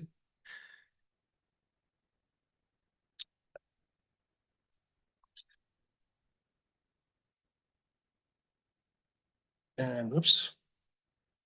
Sorry about that. Map of property crime by area. So again, you can see roughly the darker is the higher frequency of the property crime, and it decreases as you get out from the center of the downtown core. The Controlled Drugs and Substance Act offenses, we're seeing a decrease in those with the decriminalization efforts. So I think that one we're pretty safe to explain why the number is quite a bit lower. The drug trafficking is very slightly up, and that's the focus of our drug enforcement now is drug trafficking. And Traffic offenses, still quite a few. They're up 13%. The dangerous operation of a motor vehicle is up 140%. It looks like the prior year might have been a blip of 5 because it seems 12 is more consistent with the previous years. So I don't know what the reason is for the growth over last year. And then motor vehicle incidents is up quite a bit, but numerically not that significant. So this passed from May long weekend until September long weekend. We conducted a number of foot patrols. So there are a total of 24 8-hour shifts. And we offered actually slightly more than that to our members, and it was all on an overtime basis. And so the purpose of it was to be visible downtown and conduct patrols primarily downtown, but also parks and other areas. And so we had a really good success rate with that. And our members really bought into the concept of that. So as you can see, so they're above the members' regularly scheduled shifts and focusing on the weekends primarily. And then we only had a few shifts that we had offered go unfilled. So it was a very high uptake on that by our members. So in total, we made 23 arrests for various matters, including individuals with outstanding arrest warrants and in responding to crimes in progress. So it really provided a quick response to anything that happened downtown, and they're able to either observe things or intervene when called upon. We did 43 additional patrols of the various parks that are laid out there. And in addition, we made 105 business inquiries with different businesses. And so many of them were frequented multiple times. In all, there was 70 police files that were generated for crimes in progress and shoplifting, theft from vehicle, in progress assaults, illegal camping, causing a disturbance, and consuming liquor in public. In addition, we had a lot of good anecdotal commentary by the members of the Business Association. As members were going through the businesses, they received many positive comments, glad to see our members. And it's a program we are definitely planning to repeat because I think it was a good success. And we're just examining the numbers right now to see if we can expand it slightly to start a bit earlier and have a few more shifts available. The primary concern, honestly, from a detachment commander's perspective is our people are very tasked already. And so this is all on an overtime basis. And when people work too much overtime, they tend to get a little burned out. So that's one of my concerns, but people seem to have the capacity to work the shifts. And while that exists, we'll take advantage of that. Yeah. Excellent. Thanks very much. And I think that's the last slide. That is the last slide. Fantastic. You don't see it, but we have a motion that does speak to the foot patrols for this year. So, but I'm not sure if online anybody had any questions. And I can, Councillor Morin, did you want to give me one second? I saw that the number of calls was pretty consistent with last year. It was up just five calls. And then it was actually a decrease from 2021. But the violent crime, as you mentioned, there were some increases there as well as some decreases.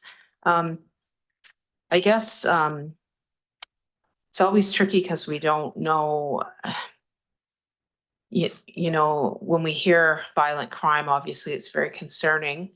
We don't have anything that really teases out what that means exactly. Sometimes there's a perception in the public that those are random attacks of violence, which again, we don't know necessarily, because I know you don't collect all that information necessarily, that those are folks who know each other and are having a conflict or whatever. I don't know if there's anything more you can say about that piece. And I did have also wondering about the extortion being up 136%. Yeah, so sorry, I'll just jump in.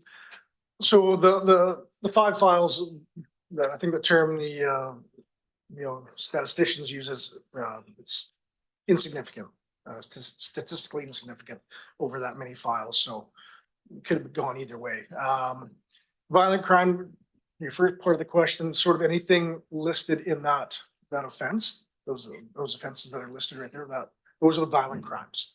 Everything else is property related, persons related, those sorts of things. I think in the extortion, I think we discussed it in the last council meeting. I think we can mostly attribute that to a lot of the online sort of sextortion Yeah. scams. It would be driving those numbers up. And anecdotally, I think I can probably add that there's not too many of these crimes that are like random attacks, I would say. A lot of times they're people known to each other or associated in some way. We wouldn't have a code for it to easily draw up random or not random. It would have to be delved into each individual file to answer that question. So bit onerous to do that. There's not a automatic way to do it. Could I have a quick follow-up? Yep. I'm wondering if during that period of May to September, when the foot patrols were happening, because I know not all of these are broken down into months. I'm wondering if you saw a drop in any of those, violent crimes, any of the crimes. Well, I don't think we parse it out that way, but I would say because a lot of the violent crimes are up, and the ones that are down are typically not ones that would be like the sex offenses that would be sort of impacted by our foot patrols. It's hard to really speculate on that. And those foot patrols are only a couple times a week for 6 hours a day. Right. So there's still a gigantic portion of time that they're not in effect, right? Right. This is a sort of. But I guess those foot patrols are being very successful in helping folks feel like there's a presence and that maybe a better feeling of safety because you're out and about. I would like to say that because the police are there, it would cut down on these offenses. But it's hard to say by the statistics for sure. Thank you.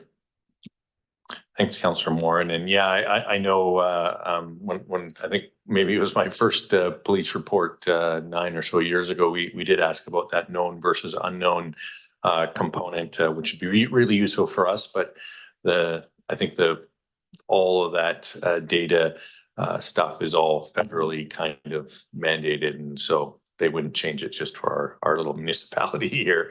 But do appreciate. Especially when if something has some sort of gets some media coverage, that's usually articulated quite well generally in those circumstances. With that, I'll pass it over to Councillor Hillian.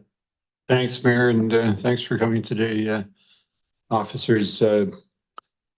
Some of the statistics are quite staggering, and in particular, the number of calls in 2023 that end up with police attending in the area of the warming center, where we see the numbers go up from 128 to 464.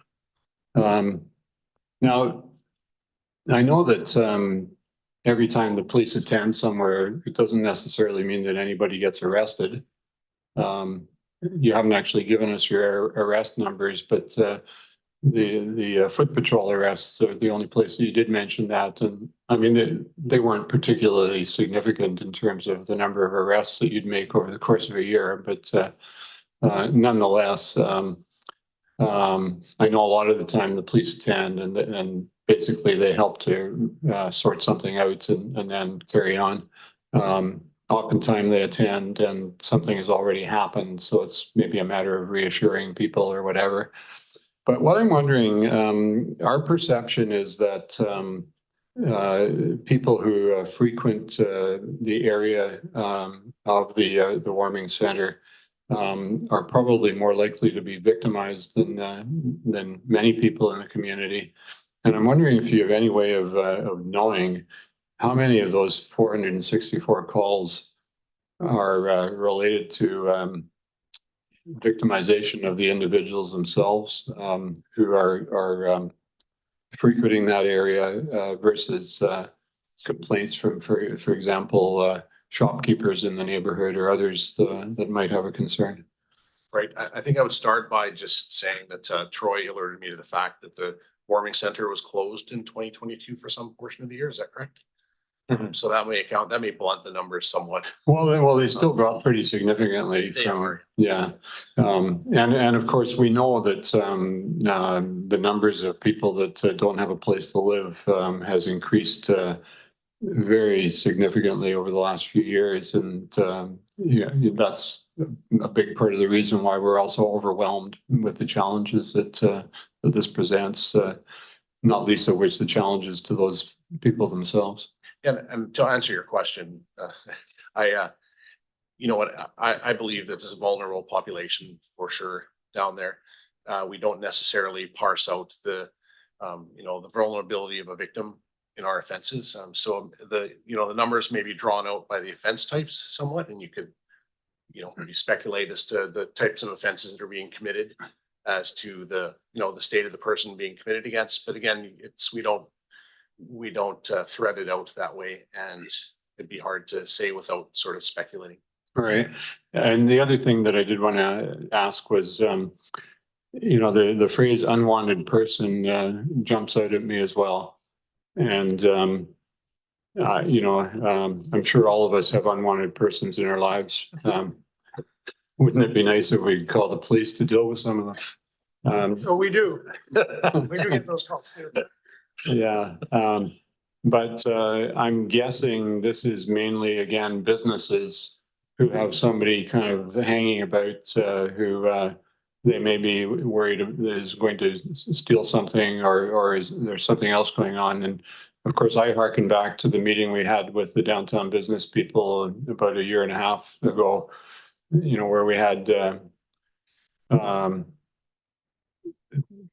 shopkeepers who worked in their stores on their own saying, what do I do if somebody is having a mental health crisis in my store?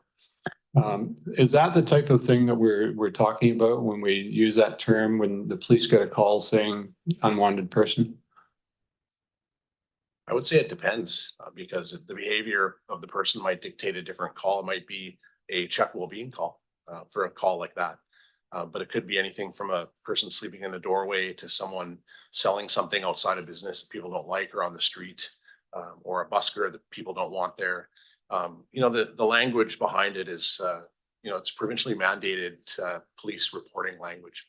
And so I recognize it can be sort of loaded, but it's the sort of the language that's been chosen. So, but, Yes, yeah. the codes is actually, it's called Universal Crime Reporting Codes, UCR codes. It's actually across Canada. So it's not like something that we came up with as the Comox Valley RCMP.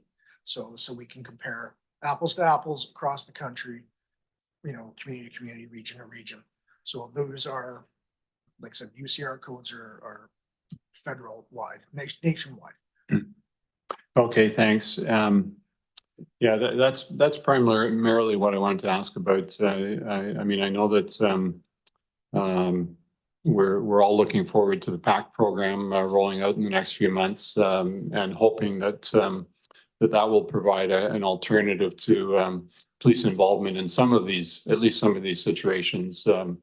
But appreciate that there's a lot for your folks to do, and you know, if we could somehow get more people with a place to live, so they weren't living on the street. Our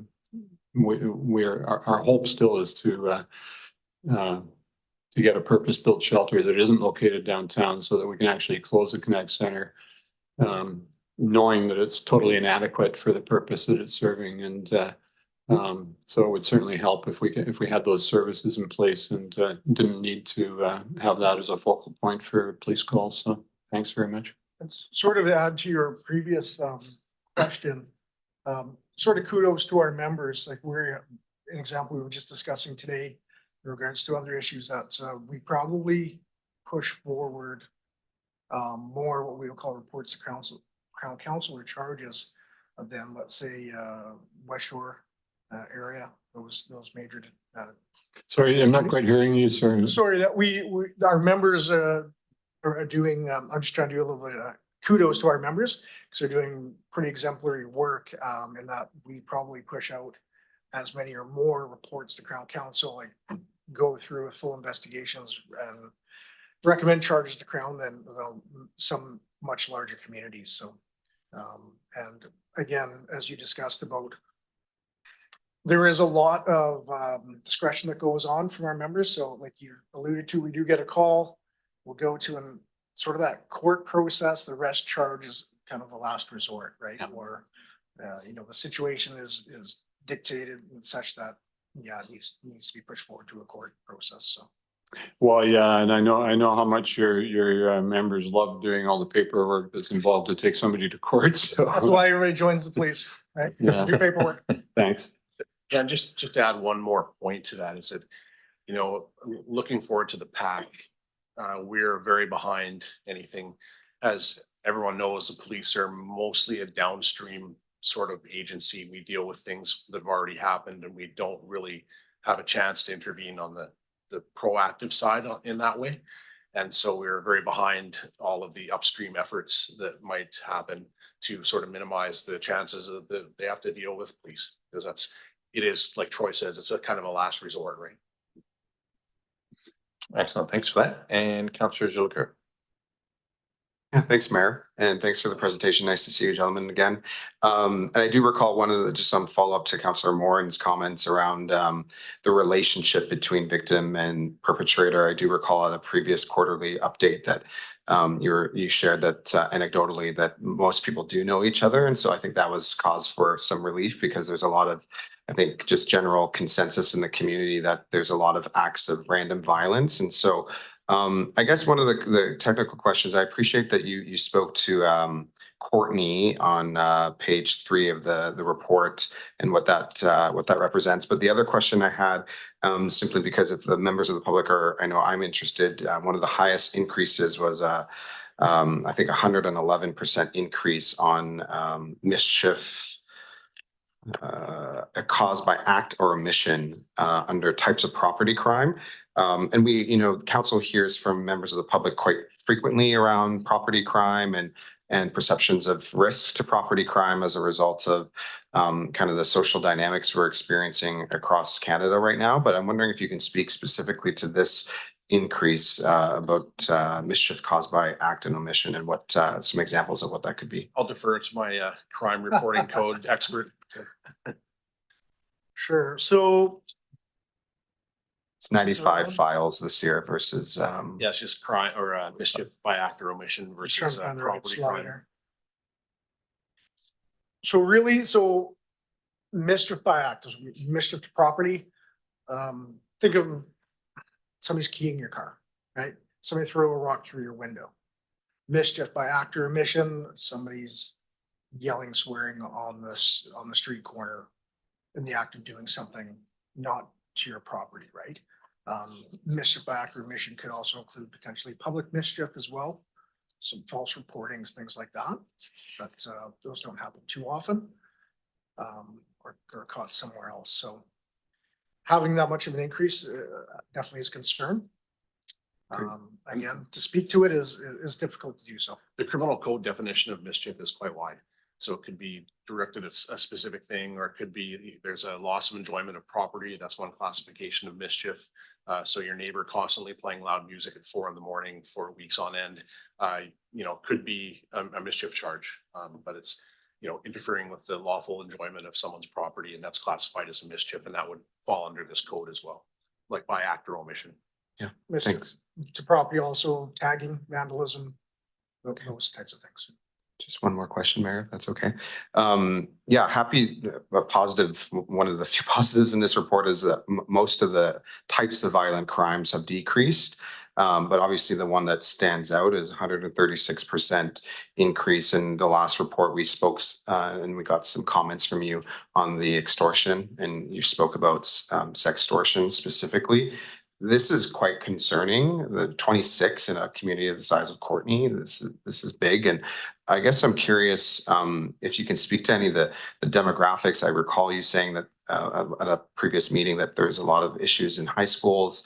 I just wonder, in terms, it'd be good for us to know we have a relationship with the school district, for example, or any type of other partners that we have in the community, whether it be the Transition Society or others who might be working with vulnerable individuals, whether it be youth or women or others. And so I'm wondering if you can speak to and share any kind of demographical trends you're seeing in that 26 files this past year. Yeah, you know, I think it's one of those things that there is no real, I mean, we'd have to delve into the data to answer that question. But anecdotally, again, it could be anybody, anywhere, anybody using a computer, right? So you have phishing attempts, you know, the PH. You have hackers out there, that's what they're looking for. They're just trying to catch somebody, lure them in a conversation, and then, you know, get them in a compromising position, and then you know, ask for money, or else I'm going to release these images of you or whatnot to your friends, family, etc. Right?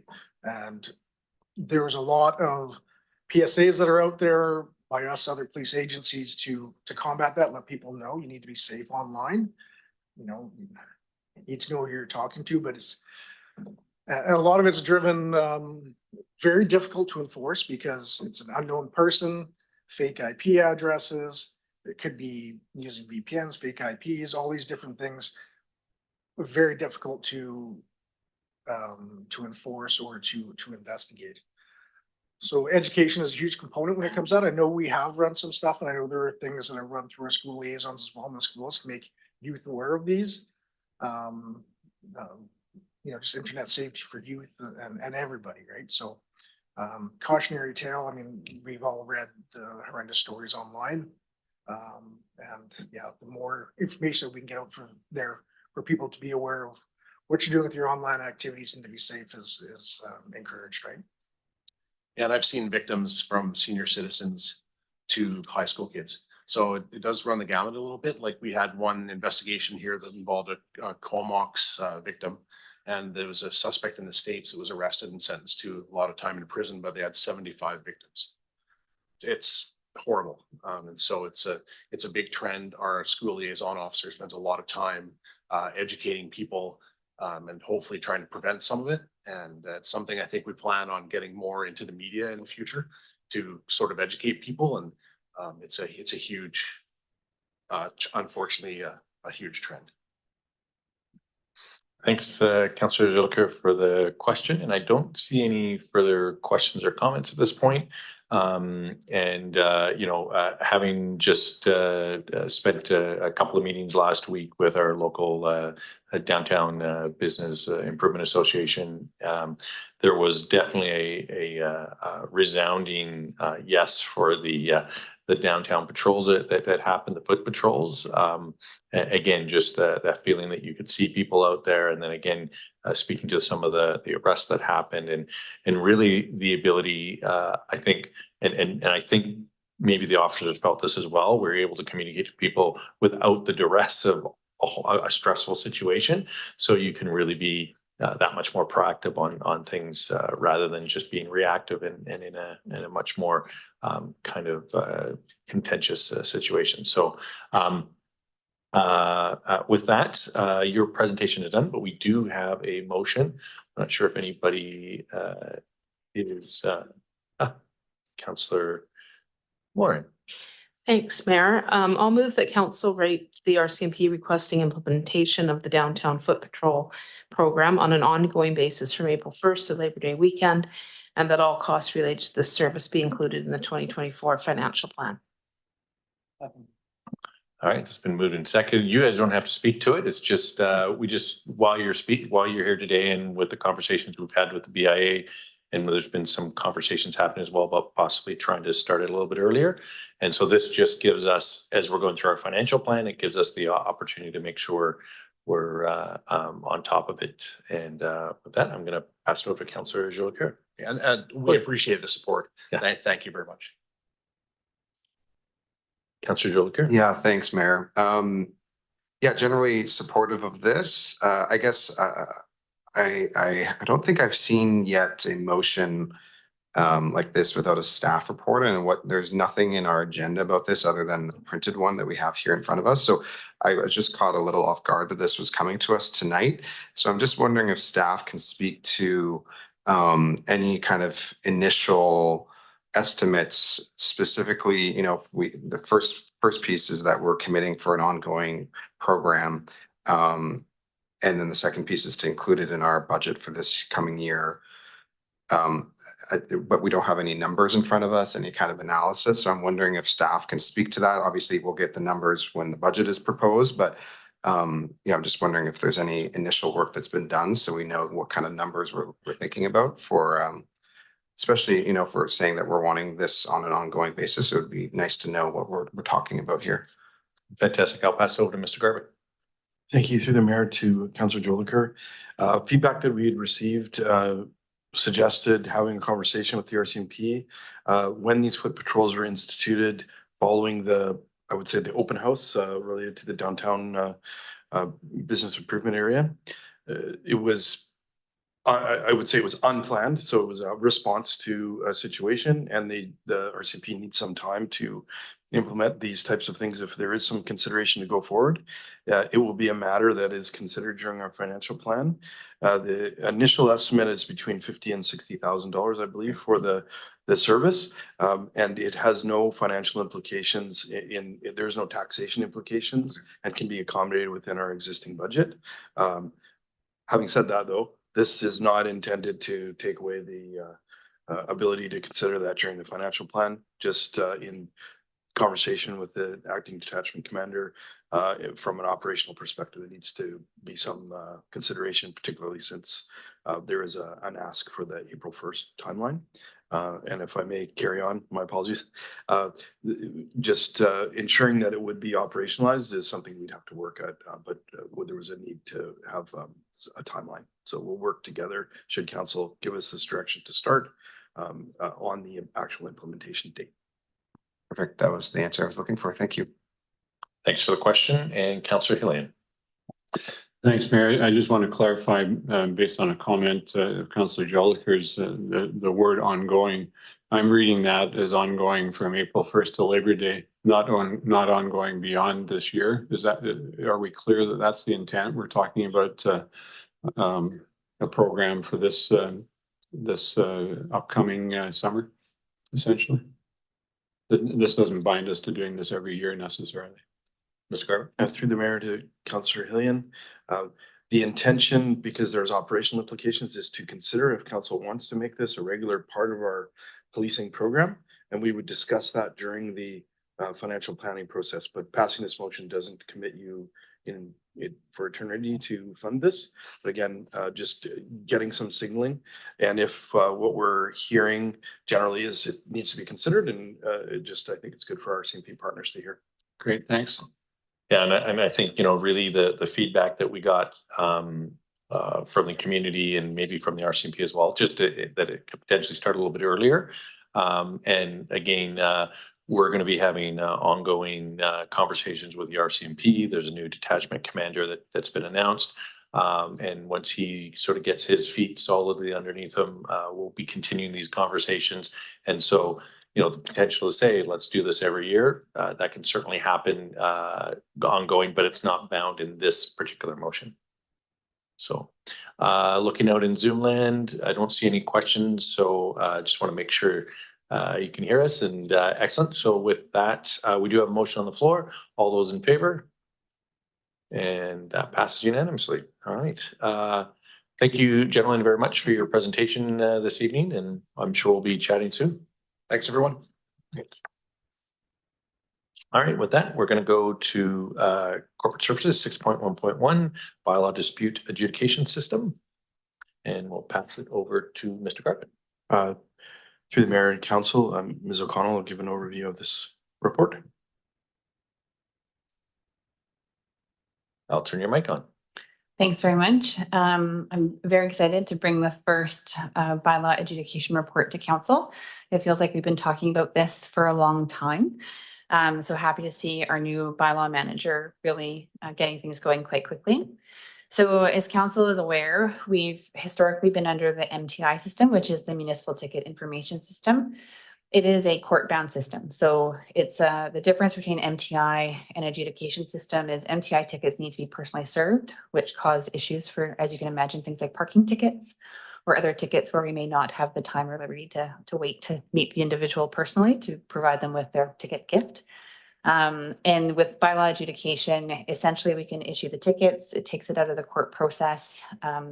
Adjudicators are those who have been approved by the provincial government themselves. We can't use other adjudications adjudicators that aren't on that list. The adjudicators will go through the bylaw enforcement file, so look at photos, and basically determine whether or not the probability of the offense had taken place.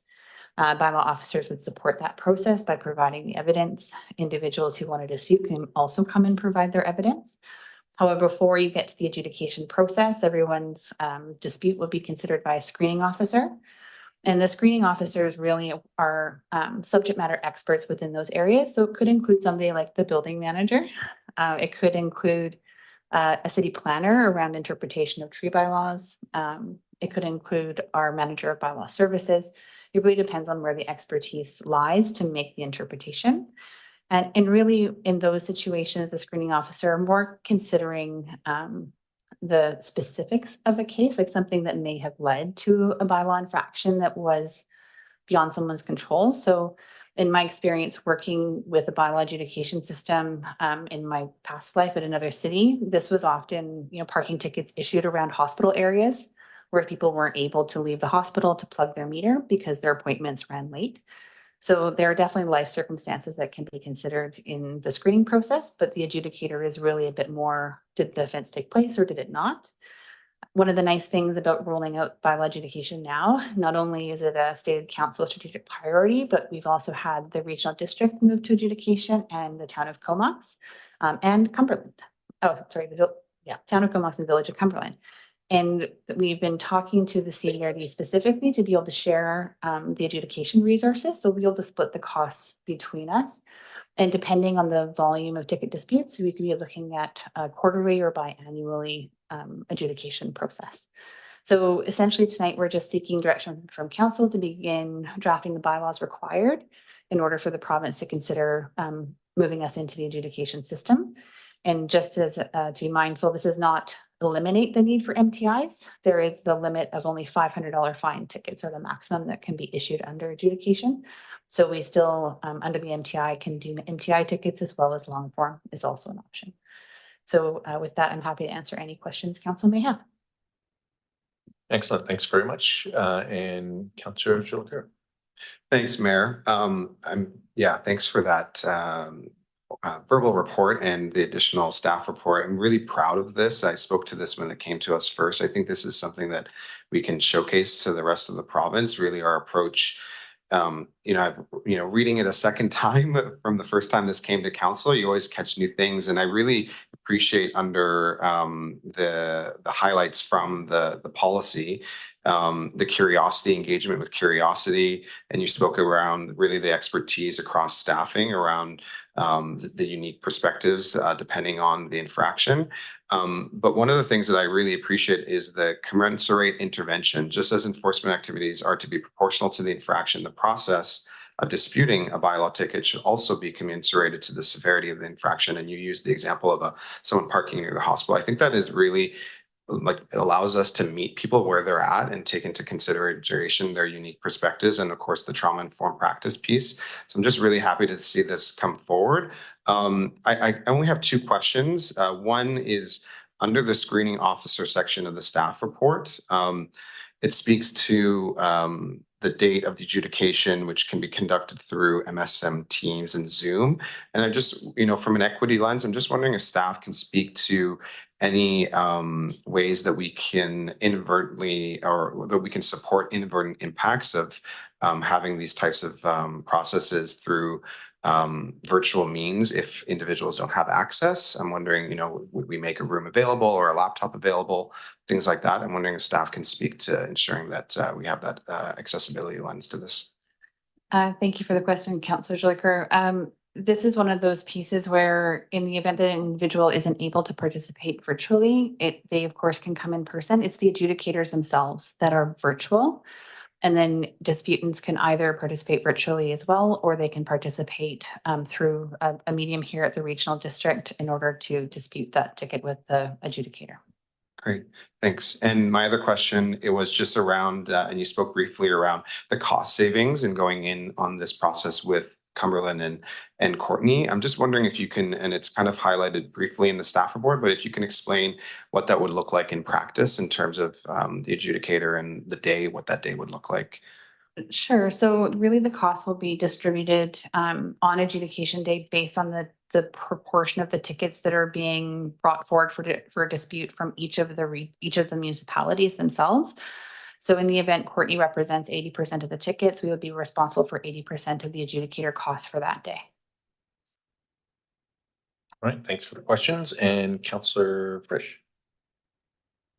Oh, Councillor Hillion's light went on. Councillor Frisch. Yeah, thanks very much. I had a question about whether someone who's issued a ticket has the option to go down that particular pathway of the bylaw dispute adjudication system or change the municipal ticket.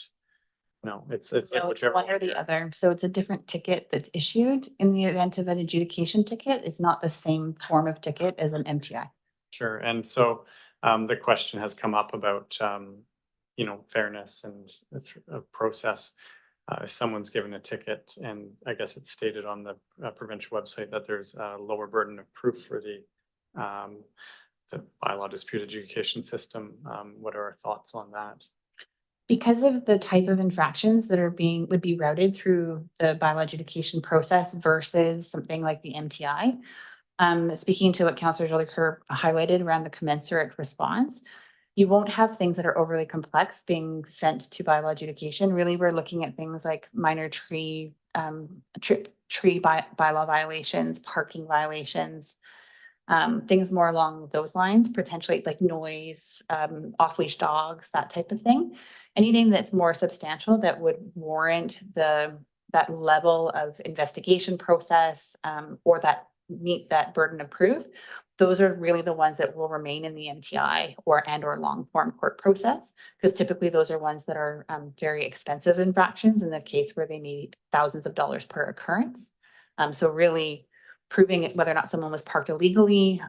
My officers have been trained in appropriate investigation practices, including documentation, and I have no concern that they'll be able to meet that burden of proof when it comes. And if there's any questions, we can always deal with it at the screening officer period of time as well. Okay, thank you for that. Thanks, Councillor Frisch. And Councillor Hillion. Thanks, Mayor. Thanks for the work involved in this. I had a conversation with one of our intrepid newspaper reporters the other day. I don't know if he's been in touch with your city staff yet, but one of the concerns that was raised was with a more streamlined and therefore easier process of dealing with tickets. And these are my words, would our bylaw officers become a little more trigger happy in terms of throwing out tickets when they really don't have to worry about ever having to prove it in court? And we've got an administrative system that determines whether the person is going to be held accountable or not. Thanks very much, Councillor Hillion. That would be completely contradictory to the policy that Council has just adopted. Essentially, the policy very clearly outlines that our pyramid of enforcement, when we get to the point of ticketing, it really is towards those individuals who have knowingly violated a bylaw and have disregarded the existence of the bylaw. So it's very intentional when you get to that point. And or the damage is so significant, potentially examples could be around environmental hazards and things like that, that you just can't simply ignore the impact. And therefore there's a violation impact through an enforcement. But no, the officers would not become ticket happy. Otherwise, in doing so, they would be in contradiction of the bylaw policy that's been adopted and all of the approaches therein, and that would become a performance management issue. Thanks for that. I also pointed out that if we were issuing substantially more tickets than normally and without the due discretion that is involved in determining whether to do it or not, we would potentially be creating additional work for ourselves through the screening officers and the adjudication process, which isn't something that we're particularly looking to do. So in my view, this is actually more convenient for ordinary people who may want to dispute a ticket. They get to sit down in an office or engage over the Zoom with somebody who lives in the community rather than waiting for a court process like I did when I disputed my parking ticket in Victoria. And on the steps of the courthouse, lose heart and decide, oh, well, I may as well pay it after all. So we're actually giving people a break and streamlining the city's processes at the same time. Would you agree? Oh, definitely. And just keeping things out of the court system, not only do our staff save the time from going to that system, but really because it's our staff's job to proceed through court processes, they are obligated to attend those court dates. Whereas residents who have been issued a ticket who have to attend a court date, they're leaving their jobs potentially during the daytime or having to find childcare or transportation. There are a lot of other things that are impacting them and being able to participate in something like that. So with the city being able to attend and others having challenges attending, really the moving to the adjudication system is a much more equitable system overall and is a win-win for both us and individuals we've issued tickets to. Thanks very much. Thanks, Councillor Helene and Councillor Frisch. Well, thanks, Mayor. I was actually just going to move the recommendation, if you're comfortable with that. Move that council direct staff to proceed with the preparation of all bylaws, policies, procedures, and agreements necessary to create a bylaw adjudication program, and that staff be authorized to work with the province of BC as needed to gain provincial approval for the city of Courtenay to use the bylaw adjudication system as outlined in the Local Government Bylaw Notice Enforcement Act. It's been moved and seconded. We've had a pretty good discussion. I don't see any further questions or comments at this point. I'll just again give a big thanks to staff. I know I spoke to Kate about this years ago, and it was so exciting. And we had pandemics and other things to deal with, I suppose. But it's really, really great to see this coming forward as we modernize bylaw in general. So thanks so much. With that, all in favor? And that's unanimous. And we'll move on to item 6.2.1, and there is a presentation. Thank you. Through the mayor, I believe Mr. Preston, our manager of building services, is going to walk us through this components of the staff report and be available for questions. Did you want to make a comment, Ms. Wade, or? Through your worship, I'll just follow up on what the city manager has said, that Mr. Preston is going to make a presentation on the report that is before you on the zero carbon step code, and that staff is available to answer any questions after the completion of the presentation. Thank you. All right. Okay, thank you very much. So zero carbon step code implementation. So just a overview of the presentation. We'll look at the council motion, some of the background with respect to the zero carbon step code, discussion and the rationale at achieving the recommendation that's presented to council tonight. So outside voice, just a little louder. okay. Or sometimes you just get closer to the microphone. That might help as well. Too much paperwork.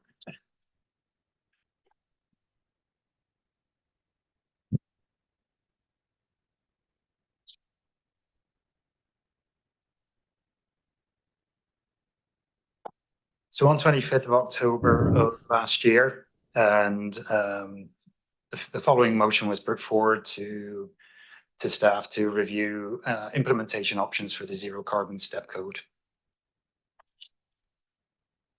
So that recommendation was obviously based on OCP policies and directions. So particularly in policy BL6 to regulate carbon pollution for new buildings as soon as possible and no later than 2030. It also referenced policy BL7, which is basically supporting the first policy statement, but also reviewing our building and permitting policies.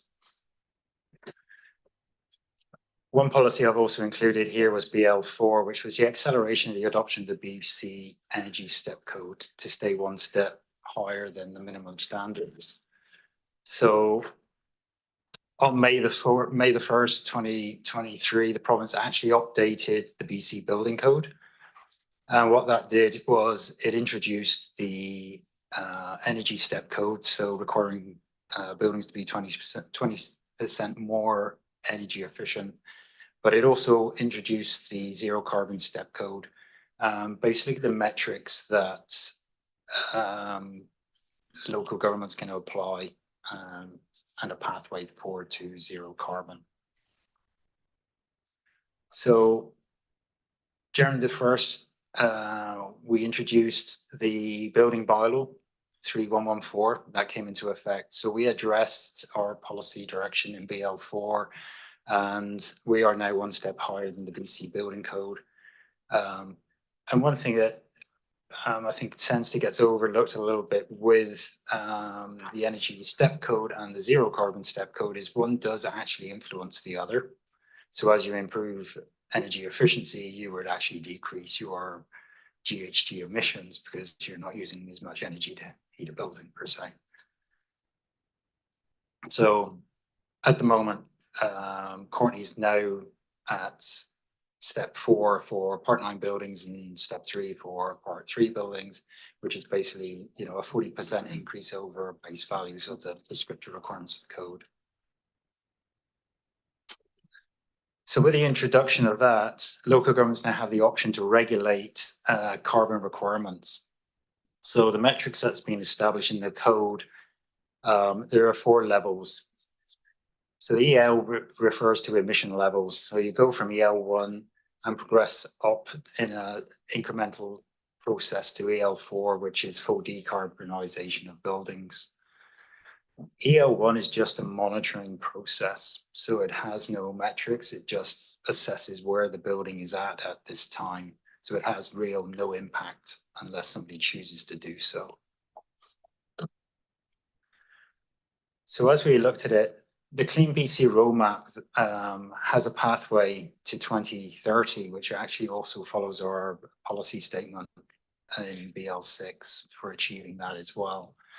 So from the Clean BC roadmap, they established incremental steps for implementing carbon reduction. So they were looking in 2024 to introduce medium, 2027, and then obviously 2030 to go to zero carbon.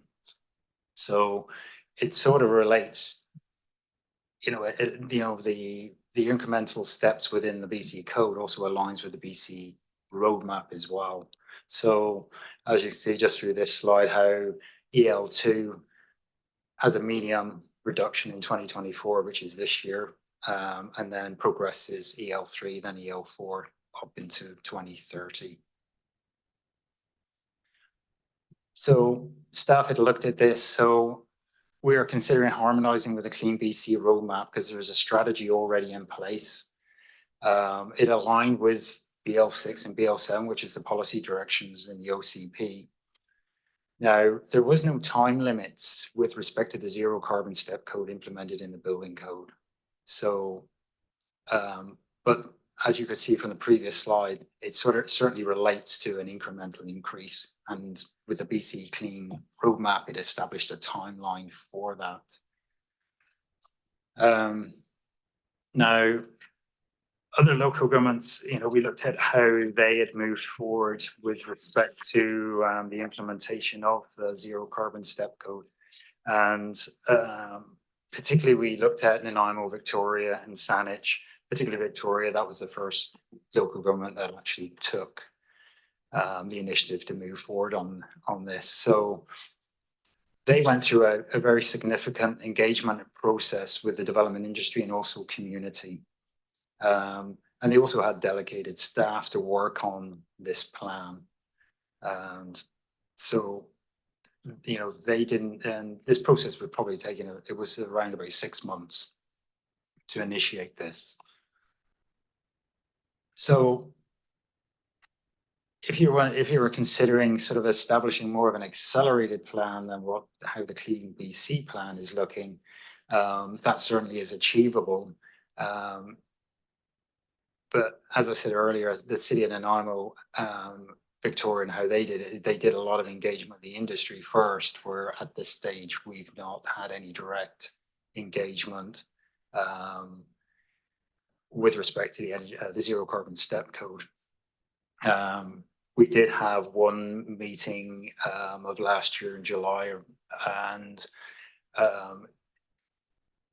the response from the development industry at that time, it was they were pretty vague on their knowledge around this. So it would certainly require a significant engagement process if we were going to accelerate to any extent.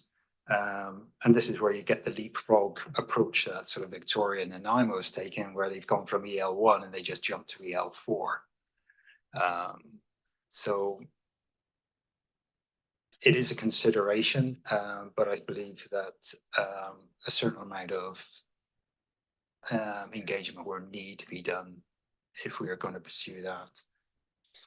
We would also ask the consideration, for staff and the work plan with respect to the department's available, potential of doing this work. We also would have to put into some budget consultation with respect to this. Just respect to the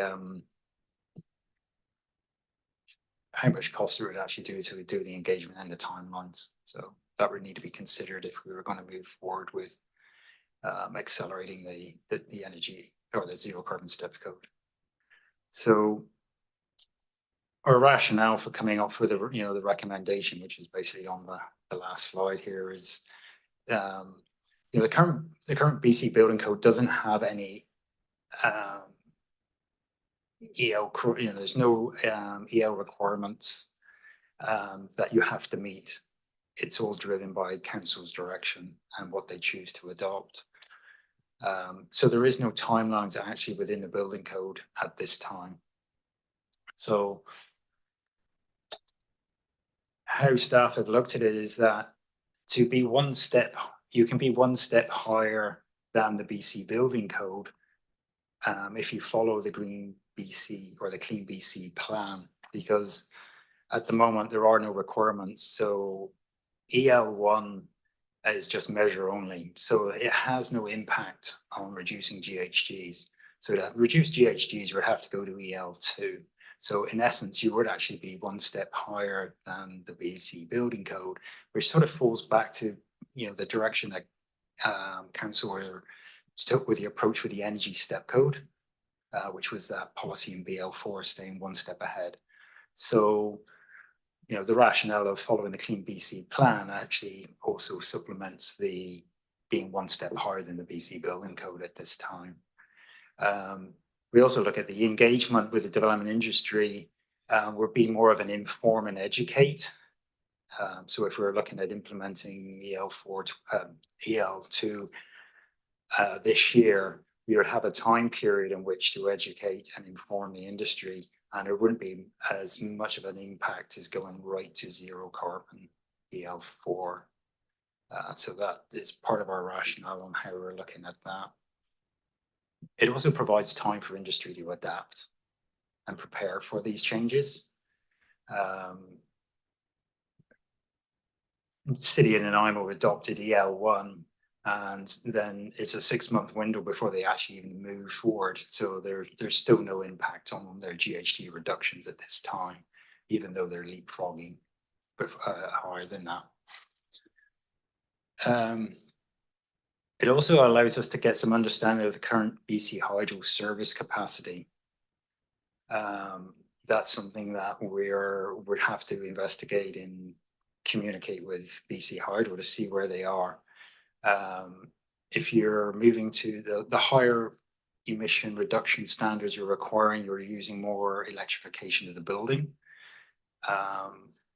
For small single family dwellings, the impact would be probably quite negligible, but if you put a multi-story building up with apartments, you could be looking at a service upgrade, and that would be a significant cost and also timelines associated with development.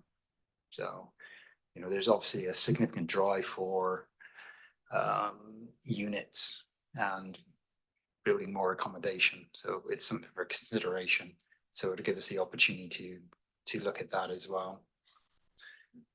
It'll also give us the opportunity if council wanted to accelerate beyond the BC Clean Plan, or what's being proposed. And we can look at looking into that and investigating that more in 2025. So it gives us, so what it does is allows some reduction in the GHGs meeting council's direction. But if we want to accelerate the plan, we can also look at that moving into next year. So that was the rationale that we are looking at the resolution that we have made, and it stopped. I can't get you the next slide. Oh, there we go. So, so if you council got any questions, then I'm happy to answer. Thank you. Excellent. There is a hand up, Councillor Cole Hamilton. Yeah, thank you very much. And I'm not sure how well you could hear with the ferry noise, but just want to say thank you to staff, particularly I know the planning has had a lot on their plate over the last little while, and are continuing to with the various legislative changes that have happened. So really appreciate you bringing it to being able to bring this forward. And I can certainly see the reason why this present moment is probably not a time where this kind of work could be undertaken.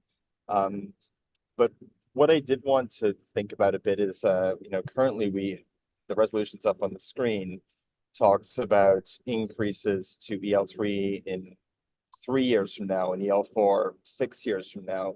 And I'm thinking maybe there's a middle ground between, obviously it can't be, that work just can't be done right now because of staff capacity, but perhaps we could advance the timeline from 2027 to 2030. And I think the last bullet, perhaps on the previous slide, was talking about the work being possibly done in 2025. And I guess I just wanted to, I think our OCP is pretty clear that this, we committed under BL6 that we were going to advocate for this, which we did. And I know I personally spent many dozens of hours working through Help Cities Lead on advocating for cities to have this kind of authority. And it also talks about us acting quickly to make use of that. And I certainly understand the current heavy workload of the planning department. Had an opportunity to speak to some of the Nanaimo staff actually, and they said that Victoria did 3 engagement sessions with developers. Building on that, Nanaimo did a single session with developers, and they said it took about 2 months of staff time, and I believe $33,000. So those were the time and the staffing and funds involved in that. And I just wanted to get perhaps Marianne's sense of whether doing the work not in 2027 and 2030, whether sort of the 2025 timeline or even Q4 of 2024, whether that's a prospect that makes sense to her, just in deference to the heavy workload that she and her department have been handling recently. So just to ask about the workability of that timeline that was on the previous slide of looking at EL3 and EL4 within a year. Ms. Wade. Through your worship to Councillor Cole Hamilton, thank you for that question, and thank you for also acknowledging the amount of work that the department has before it over the next 6 months. I wanted to just address the rationale for presenting what we did with our recommendation was to align with Clean BC and our OCP and council strategic priorities. And that would get the process into play. And then we could reevaluate by doing a more engagement process in 2025 to look at the acceleration for the dates for E3 and E4 and bring back a recommendation to council in 2025 after consulting with the industry on this. I am aware of what Saanich in Victoria and the city of Nanaimo has undertaken, and I have talked with staff there as well. And it was a 6 months process, and they had a bit of an advantage from the fact that the RDN and the CRD were leading the charge with a full department with climate action staff that could help to facilitate, to augment a lot of the costs in regards to engagement, modeling, and helping with report writing. So they benefited greatly from that. We're not quite in that position. So we would have to come up with an engagement strategy. I do know from the city of Nanaimo and talking with their planner that I know they had the 33,000, and then top of that, the RDN put in 18,000, and plus they had a staff that was dedicated for a third of the time for over 4 to 6 months, and then manager staff. So looking at that, that's roughly a 50,000 plus staff time. And so, we could look at that and propose something, for the 2025 budget year, and have a proper communication and strategy plan. And then have that discussion about acceleration in 2025. So, did that answer your questions? That did. I might have a follow-up, but I know there are other people who have in line, but I really appreciate the clarity, Marion. Thanks. Thanks, Councillor Cole Hamilton and Councillor McCollum.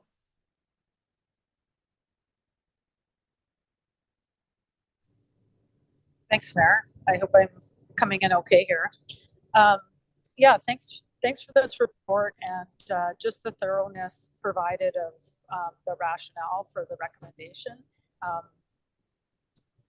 I also want to acknowledge that our development services department is just incredibly burdened by legislation coming down from the province. And from my perspective as a council member, we wanted to jump on the opportunity to address building carbon emissions as soon as possible, which is also, the wording referenced in the OCP, but as soon as possible in this case, I don't think is immediately, just given our limited capacity to do the work. I mean, there's no change in policy that's possible without a burden on our city staff. And of course, there is a cost involved in doing engagement. So I think that's my starting point. I am not certain I see a good rationale for embarking on a process that would start just one step ahead with the EAL2. And part of my thinking on that is that I'm not clear that that step really would lead to a reduction in GHG emissions, but it would create, it would demand some staff resources in order to do that. But it's not clear to me that that would actually move our emissions down. And I would prefer to really have an understanding of how that would really help meet the targets that we set out in our OCP. And then the other comment I wanted to make was that I understand why the Clean BC has laid out this plan in this way, and the plan is addressing every jurisdiction in BC, and including the north, including rural communities. And I would argue that the city of Courtenay is not in that position. We're in a much better position to transition to heating sources that are lower emission, in other words, electricity. And then the other point I want to make is the other jurisdictions that have done this work that we can build on, none of them opted for anything other than EL1 to EL4, as far as I could understand from the report. So even looking at building on that work of other communities, I don't see, I didn't see anyone leaning towards doing it differently than either going with the Clean BC plan or accelerating kind of right to the highest step. So I think maybe what I would like to see is just us look at this again, maybe in the fall, Q4 of 2024, and get some information on what the actual cost of proceeding with this would be, if we can start that engagement process either later this year or in 2025. I would leave that up to staff. But I don't know that I would want to expend much staff resources unless we're really looking to take on the more proactive approach with the EL4, at least EL3 to EL4. Yeah, just given my earlier comments. So I don't really have a question. I just wanted to provide my thinking on this. So thank you.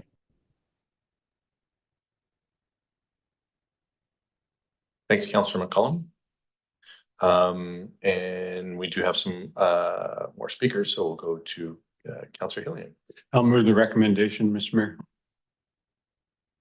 Okay, it's been moved and seconded, and that's the motion that's on the screen right now for those that would like to read it. And Councillor Jolicoeur. Yeah, thanks, Mayor. Yeah, I'm not surprised, just kind of playing off of Councillor McCollum and Councillor Cole Hamilton's comments. I'm not really supportive of the second and that statement, the timeline specifically for me. I won't repeat the statements other than to say I agree with Councillor McCollum in terms of the assessment of the actual impacts of EL2 specifically and EL3. And so I am supportive of moving us along the timeline faster. The Clean BC plan I see as a bare minimum for the province in meeting our provincial obligations in addressing climate change. The city of Courtenay has been quite progressive and has been a climate leader at the municipal level, and they see us taking that stand when it comes to the zero carbon step code and actually advancing to something that is a little bit more impactful on our carbon emissions.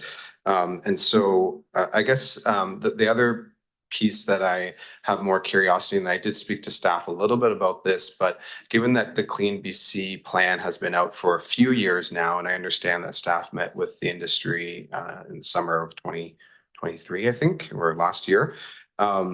You know, the last statement there speaks about developing a community engagement plan and spending time with industry to support them in understanding what they need to do to meet these requirements through Clean BC. I guess I'm curious if staff can speak to the requirements of the industry or any industry body to be educating their members or standards for their members to actually meet the obligations under Clean BC.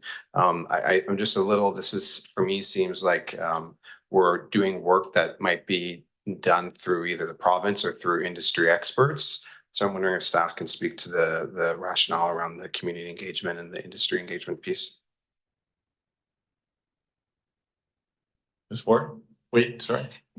Through your worship to Councillor Jolicoeur. Yes, in regards to changes like this, it similar to the energy step code, there was engagements with municipalities and the building association to inform and educate about what the timelines are going to be for the step code. So similar thought process here, even though this hasn't been laid out in the regulations the way it was with the energy step code. The idea is to inform and educate, which is what our colleagues did in the CRD and the RDN, like the city of Victoria, Saanich, and Nanaimo, is to actually educate and share the information. We do not have a local building association here or UDI, those sorts of things. Victoria does. This is about building relationships within the community, exchanging information, so that as we progress through the strategic priorities of council, that we can educate, inform, gather information, and talk about how this is going to roll out. And also then, if we move forward in 2025, we can talk about the acceleration process. So this is the groundwork for informing and educating about this and how it works with the Energy Step Code and Council's strategic priorities and our goals in the OCP.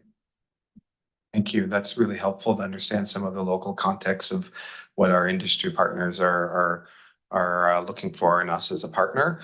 Yeah, I guess I will just say that, I mean, I'm happy to offer an amendment to the motion that really it's after 2024 and that second clause there. I would just strike the rest of that out and some sort of language and staff come back in with a report in 2025 to advance the timeline.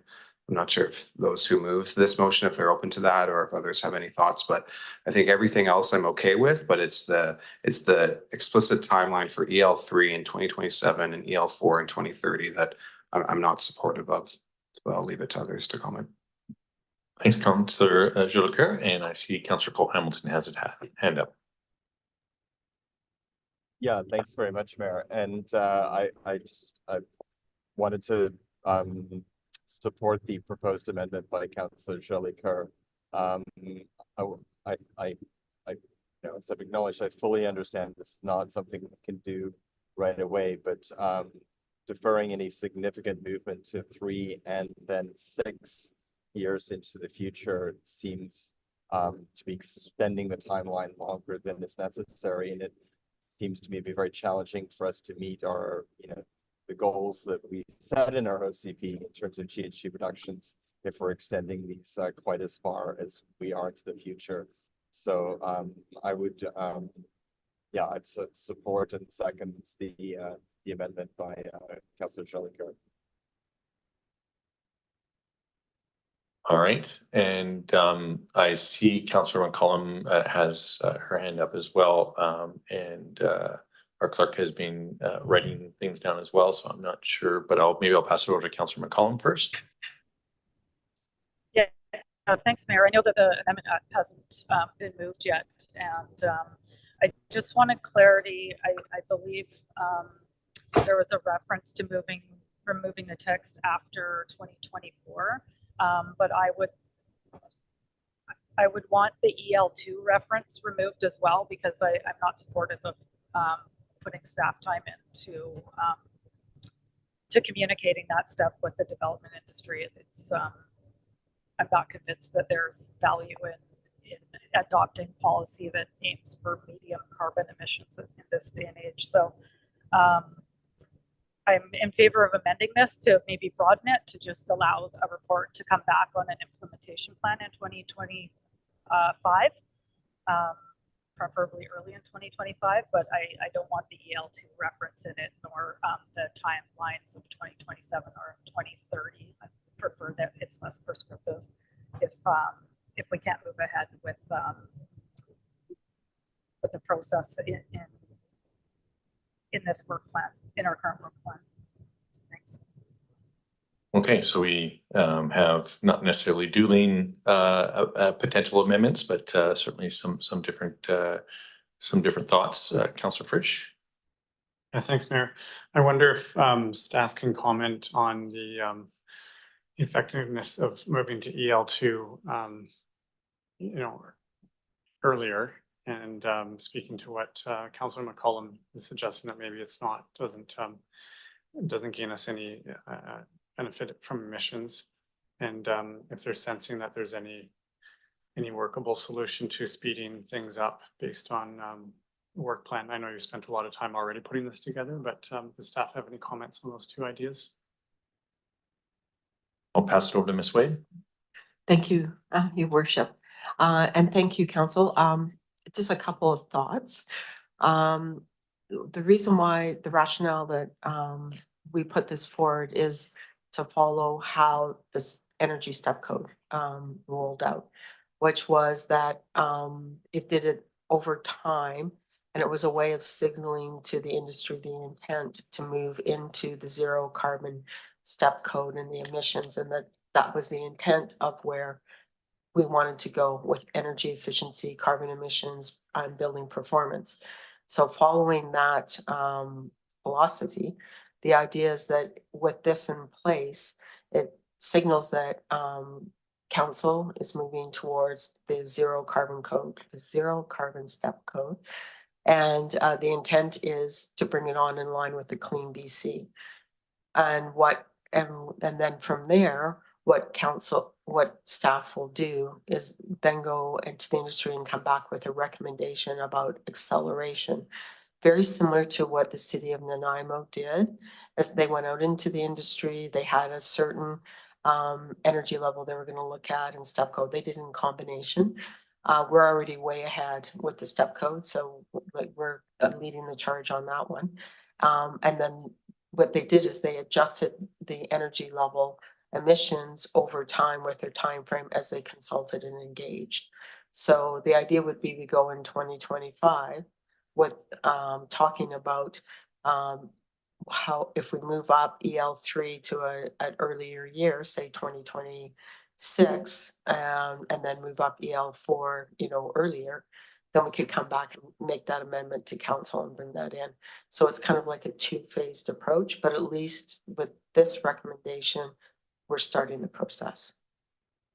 And then it sounds like you're leaving a bit of room for what would effectively be unknowns for the industry to keep up. Okay. Based on that, I'm actually pretty confident that we should maybe stick with the recommendation, but I'll leave it to the wisdom of council to speak from here. Thanks. Right, Councillor Schulker. Yeah, thanks. And thanks for that context that we're leading the charge on the energy code, because I think that means that we can lead the charge with the zero carbon step code. Just a point of clarification, going off of Councillor McCollum's question on, and I'm open to that, probably and not wanting to invest too much of staff time to educate the industry around EL2. But from reading on page 1 of the staff report, reading what EL2 is, and then that last paragraph that speaks to after 2023, all new space and water heating equipment sold and installed in BC will be at least 100% efficient. So are we not already, is the provincial standard already not at EL2? Because EL2 speaks to heating and hot water. Through the mayor to Councillor Jolly here. You're talking about equipment as opposed to GHGs being emitted. Okay. So it's the energy efficiency of the equipment, not the Building envelope, yeah. Yeah, it's not the emissions that are generated from the building. So just to also answer a little from Councillor Frisch's question, does it have an impact, EL2? There's GHG intensity requirements and gas emissions levels that have to be achieved either by your hot water heating system or your heating system itself. So you've got either or. So just referencing in the staff report, it's your space heating or your domestic, but the metrics within the code of EL2 will make an impact because you've got to meet those requirements. What the EL2 does, it gives you that option of you can either use your space heating or your water heating. Now moving to EL3, you don't get the choice, but the metrics are going higher. So you have to meet, or the emissions is going down. So it gets more restrictive the higher the number you get. So when you get to EL3, you have to meet those requirements by both heating and water. And then when you go to EL4, it's also taking into your cooking facilities. So throw away your gas oven. Is almost where you're getting. So it's quite restrictive when you get to EL4. It's taking those things into consideration. And then just a second point of clarification for staff. If we were to go off Councillor McCollum's comments, not in fact do anything in 2024, then there would be nothing to amend in the bylaw. Is that correct? In which case that entire clause would not be necessary and we just look to have a staff report in early 2025 and maybe free up some of your time to do all the other work. Thank you. Through the mayor, I don't usually speak about procedural items, so I have a motion on the floor. If council wants to provide we have the existing motion or recommendation. If the recommendation is simply to come back with an approach to deliver and consider the implementation of the zero carbon step code and engage with the development community beginning in 2025, then I believe you would defeat the motion and then make that motion. And I think from a staff capacity perspective, the world will have hopefully calmed down in 2025 with all of this provincial legislation. So I just offer that as a commentary. All right, thanks, Councillor Jolicoeur and Councillor McCollum. Yeah, thanks again, Mayor, and thanks for those comments, Jeff. Yeah, just rereading this, I mean, really the motion is to move in accordance with the timelines established with Clean BC Roadmap, which is not the timelines that I would like to move on. And then the direction is simply to engage in order to inform the development industry and community on the zero carbon step code and its mandates. And I would like our engagement with the development industry to be more focused around moving further up, moving that timeline more quickly and looking at BL4 specifically. From what I heard from speaking with Nanaimo staff, that the development industry was not nearly as resistant to BL4 as the energy step code, just because there's a lot fewer cost implications for development and not including a type of energy as opposed to having to build to a higher standard. So I think that engagement piece would be really important, and we don't want to miss that opportunity by simply informing what the zero carbon step code means. So just based on those two things, I am going to vote against this motion. Thanks. Thanks, Councillor McCollum. I don't see, Councillor Hillian. Just on a point of order, Mr. Mayor, there's no amendment on the floor, correct? There is no amendment. I think the clerk was just trying to capture what was being said in case there was going to be an amendment, but then there was multiple amendments. But at this point, there's no official amendment on the floor. Yep. I don't see any further questions or comments, so I'll call the question on the recommendation as presented in our agenda. All those in favor? Any opposed? I'm opposed. And we have, yeah, so I'm the tiebreaker. I'm going to vote, I've been listening to the conversation quite intently here this evening, and I think that one of the, I know this is a recommendation from, yeah, thank you, I appreciate that. I'm going to vote in favor of the motion that's on the floor. All right. And so I believe that makes it pass. All right. Normally we take a dinner break at about 6:30. We are nearing 7 o'clock now.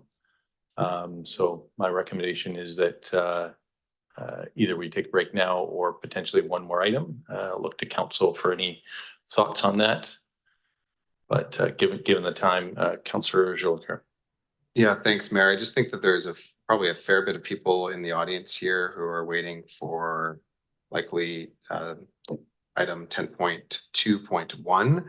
And so looking for a seconder to amend the agenda to move up 10.2.1 to now. It's been seconded. Councillor McCollum. Yeah, hi. Oh, okay, I'm not mute. Apologies. I just wanted to let council know that we're needing to reposition ourselves to continue to participate in this meeting. So I will have to leave the call for probably 10 minutes while I find a new place to connect. So it would be on my end a good time to recess. Either way, I'll have to disconnect for a few. My apologies. And likewise for Councillor Cole Hamilton, he's in transit with me. Okay. All right. No, I appreciate that. Take that into consideration. I think we'll take our recess now, and we'll reconvene. We'll kind of book that for about 7:15. Does it?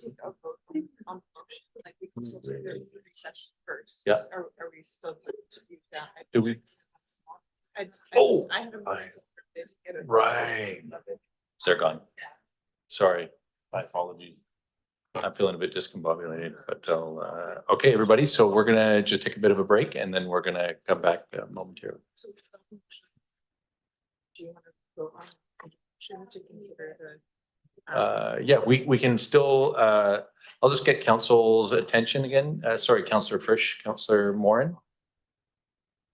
Councillor Frisch, my apologies. I know we're, yeah, we were going to recess. We do have a motion on the floor that's been moved and seconded though, so we have to dispense of that. So, but we do have quorum. So though all those in favor of, yeah, you can speak to it.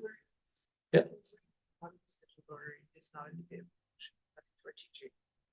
Okay, so no, you can't. Sorry, my apologies. I feel mean to say that. But all those in favor of varying the agenda so that when we return after our break, we'll be doing the motion that Councillor Jolicoeur. So when we return from our break. All those in favor? Any opposed? And so we're gonna vary the agenda after we get back. My apologies. We are now recessed. And we'll come back as quick as possible.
This room has no walls.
All right, we're just gonna ask people to take their seats and we're gonna get going here.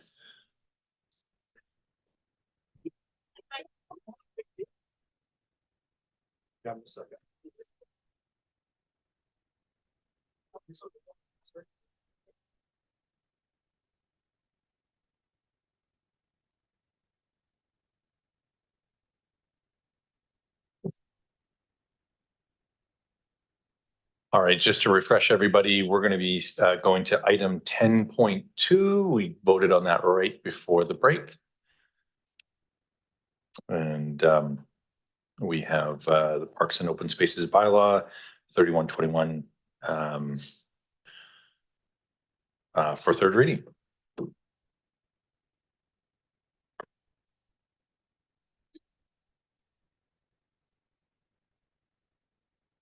Councillor Hillen. Thanks, Mayor. I'm not sure how we want to proceed here, but I do have a couple of questions that I wanted to pose to staff, if that's an appropriate place to start. Absolutely. Yeah. Well, first of all, I was a bit curious because we got a letter from the BC Civil Liberties Association suggesting that our bylaw was out of line with case law. And they quoted Shantz, which came out of Abbotsford some years ago. I thought that there was a more recent decision out of the Victoria Supreme Court, but I did want to clarify with staff just where we stand with the legal advice that we have received and how that correspondence that was sent to us, to what extent we agree or disagree with that.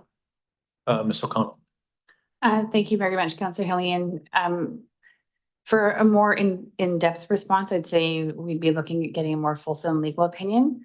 But in any of the court cases, whether it's Shantz or any of the other that we reference within the process, there are always items that are recorded in the court proceedings that include what were things that came up during the deliberation. What actually results of coming out through the judge's orders can be a different thing. So The case law that I looked at when we went through this process was looking at the actual judge's orders rather than looking at the points of deliberation within it.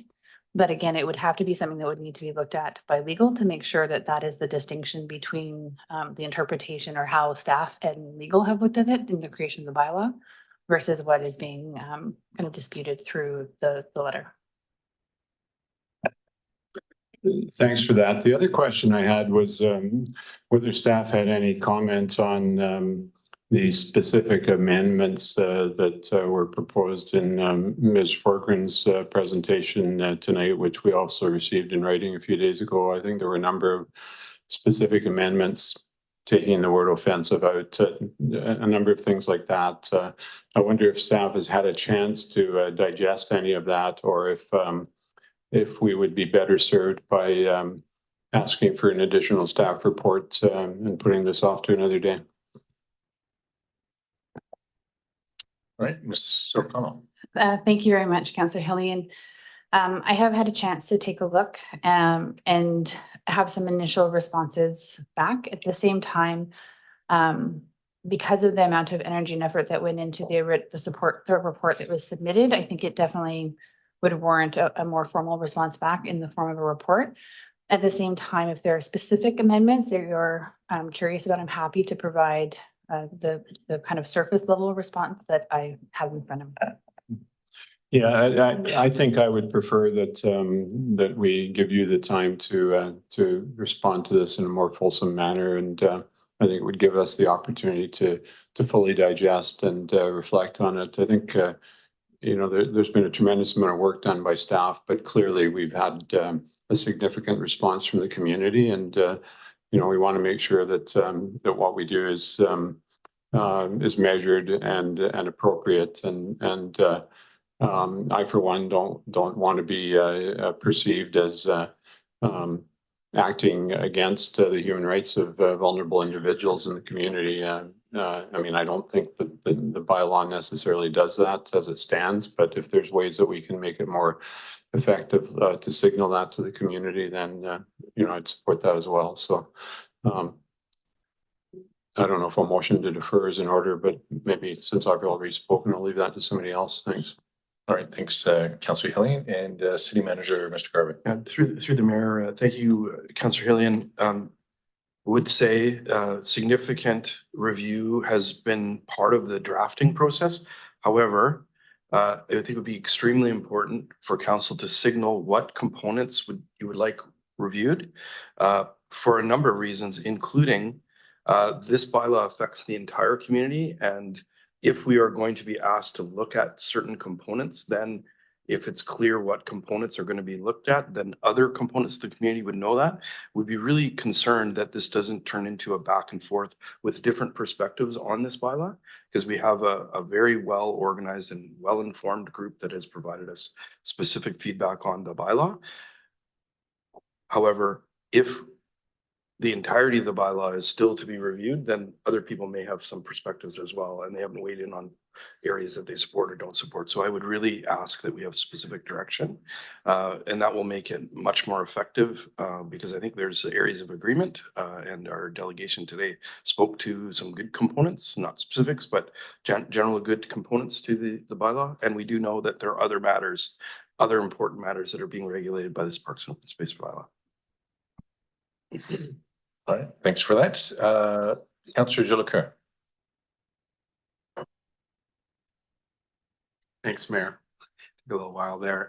Yeah, I support Councillor Hillian's initial comments, and nice to hear from staff that there's a desire to have a formal response to the quite a large package here of correspondence we've received from numerous community groups and individuals who are impacted by this bylaw disproportionately as a result of their lived and living experience. And I know that staff and the consultant did a really good job at trying to really find balance here between those. A lot of the staff reports speak to an analysis that was done. And so to staff's question around some specifics, I do have some specifics as a result of some of the correspondence we've received, both from the BCCLA, but also from community members. And I think in the March 22nd, 2023 report and the September 27th report where the guidance policy was presented.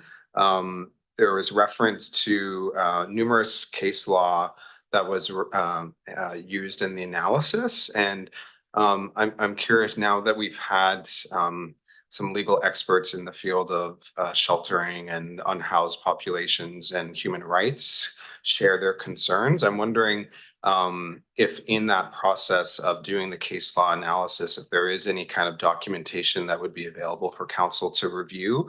In the correspondences we have received, there has been some analysis from those with concerns. And so I'm wondering if that's something that can be provided to council. Mr. Connell. Thank you, Councillor Jolicoeur. The analysis that you're speaking about, if you're thinking there's a legal brief, there isn't. We basically go through the case law to see what the judge's orders are. And we ensure that the bylaw aligns with the judge's orders. So each one of the pieces of case law that comes out builds upon the other one. So you follow the chain of events and you see things evolve over time. And really, even though we're looking at a case law history of over the last 15 years or so, the most recent ones are a culmination of all of the previous ones leading up to that with additions over time. So in doing that, we don't need to go into the in-depth analysis. The analysis between how we look at case law, which is the judge's orders, versus potentially how organizations may look at the deliberations that were contemplated as part of what may have formed portions of the order at the end of the day, are two very different things. And whereas the city is looking at the actual case law outcome as opposed to the consideration to deliberations within that.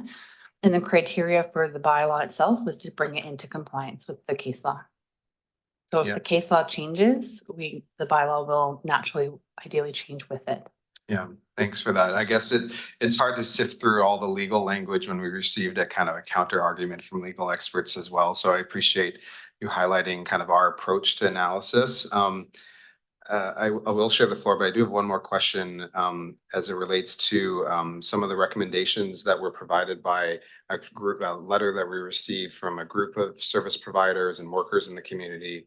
And it was referred to in the letter from the Coalition to End Homelessness, which spoke to the importance of engagement and taking a pause to do more engagement. And I do appreciate the potential draft motion for council's consideration that staff provided, I think yesterday, that really speaks to providing some clarity around some policy positions. And one of the things that's not explicitly in there that I'm curious if staff can speak to, because it was referred to by the community, BCCLA and the coalition, which was the engagement with Indigenous communities. And I do believe that in one of the or two of the staff reports over the last year on this, in the policy section, it referred to our strategic priority around social equity lens and reconciliation. And so it is something that we prioritize as an organization. And so I'm just wondering if staff can speak to any engagement with Indigenous partners, Indigenous people specifically, and if there's also some room there for us to do further engagement. Thank you, Councillor Jolicoeur. At the time that the policy document and the engagement was taking place, there was some challenges in some turnover that was taking place at Comox First Nation. So the individual that we reached out to, who we attempted to contact multiple times, did not respond when they were asked to engage. This was at a time when there was no intergovernmental officer, there was no executive director. So we went to the head of the Guardians. And unfortunately, repeated phone calls to set up the engagement sessions were not necessarily returned. So those were the attempts that were made, and unfortunately, there was no response from the staff member at the time. Yeah, that's actually really helpful information to know, because as we heard, there's a disproportionate impact on Indigenous people, bylaws and laws in general, but also from our street population. So that's helpful to know that there's room for us to have those rights holders' voices involved in this process. And I'll cede the floor to others for comments. Thanks, Mayor. All right, thanks, Councillor Jolicoeur. Councillor McCollum, I did see your hand up, but I'm just confirming if you're okay now or if you still had a question or comment. I think I might be having connection issues. Maybe I'll get into the back of the line, just so Okay. I'm not having trouble. You are the back of the line at this point, so, but if you want to attempt, and if we have challenges, I have seen you come and go as well, so, we'll just see how far we can get. Okay, yeah, thank you, Mayor. Yeah, my Zoom session just reloaded, but I seem to be getting you clearly now, so thank you. Yeah, I had a question on one of the issues that, or the requested changes that was raised in the delegation today, specifically around the request to remove the language around cannabis and other smoking, like the prohibition, and possibly create areas where smoking is allowed in parks. I do see a real challenge with that one, in that we would still be trying to enforce people moving to a specific area. So, and then designating for smoking areas in all our parks. It seems maybe on a practical level, a difficult way to find a compromise. To me, it might be all or nothing, but I do remember, and this is the part that I'd like staff to clarify, that when we looked at our policy that's informing this bylaw, that there was a recognition that this aspect of the bylaw is not meant to be enforced against those who are needing to be in parks, as they don't have another place that they can go. And if staff can just answer that, so I understand what that would look like in implementing the bylaw. Okay, Ms. O'Connell. Thank you very much, Councillor McCollum. That is correct. Based on the bylaw policy that was adopted by council last year, in the event of an individual who is unhoused or struggling with mental health or addiction issues was found to be smoking cigarettes, cannabis, or vaping, really it would just be a matter of having a conversation about where are appropriate things to do so, and or just making sure they have a safe place to dispose of those things. But we haven't issued tickets to an unhoused individual in the 3.5 years I've been here, and we're not about to start. So, okay, that's reassuring to hear. And I guess that kind of maybe leads into another thought that I've had in considering this whole process, and of the feedback that we've heard from various groups and individuals in our community, and that this bylaw is being looked at and seen as a communication tool in how the public understands use of parks and open spaces, of course.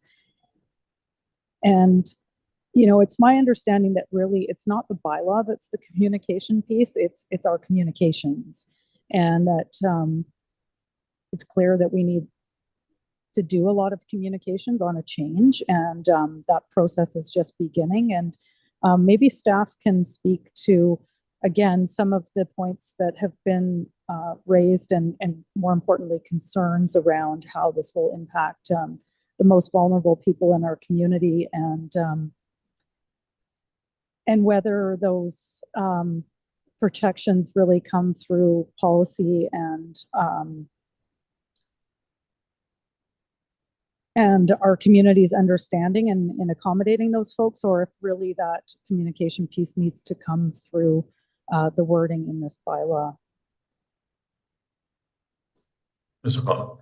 Thank you very much, Councillor McCollum. That it's a challenging question in the sense that the regulatory tools we have in place that all interplay when it comes to bylaw enforcement include everything from our collective agreement with how we manage staff and things like our respectful workplace policy, to the parks, the bylaw compliance policy, to the bylaw compliance strategy as to how we're going to achieve the changes, to the individual bylaws themselves, as well as all the training and standard operating procedures that we're both going through and implementing and constantly evolving. So I believe that the tools we put forward the intent is to see that equitable treatment and to embody the vision that's contained within the policy, which includes things around coming from a place of curiosity, looking at things like restorative justice as options, looking at trauma and culture informed practice. And the strategy speaks to how we have learning to do in that area and builds the plan over the next 3 years in order to make sure that we're doing that properly, because it's not work that necessarily pre-exists that we can copy and paste into our circumstance. And at the same time, like, I'm a bureaucrat, and these are things that I've been deeply involved in for the last year, and it's complex. So when we talk about how we're going to be communicating, in 2024, we have things like the Good Neighbor Guides that are going to be coming out. When we did the engagement, we asked how people wanted to find out about the regulations, to know where people can and can't shelter and the different regulations. And it was really around in-person engagement. So once things were complete, going through and having conversations to make things easier, as well as creating the Good Neighbor Guides. So the Good Neighbor Guides being pamphlets or brochures that explain in very plain language the very few types of bylaw regulations an individual may need to be aware of based on the activity that they're undertaking. So whether it's an animal owner, someone who's sheltering in the parks, a business owner, a landowner, or a tenant, all of those things. Yeah, I think that is really important in informing how we move forward, is just understanding that there's so many other points of contact with the public, and that I guess this bylaw is, I mean, words are important, and I certainly think that there's value in having staff come back, especially with regards to that, what was presented today in the delegation, and understanding whether or not there's other implications to incorporating those changes. But I think the work that really needs to come out of this, and I know this is not news to our staff, but maybe just saying this for the public, is really around making sure that people understand where we're going, the policy that has informed council's decisions, and just that everyone in the community has both rights and responsibilities when it comes to our open park spaces, and that we can communicate that in a way that's easy to understand and does not require someone having a good grasp on legal language that's outlined in the bylaw. And I'll leave it at that. Thanks. Thanks, Councillor McCollum. Councillor Warren.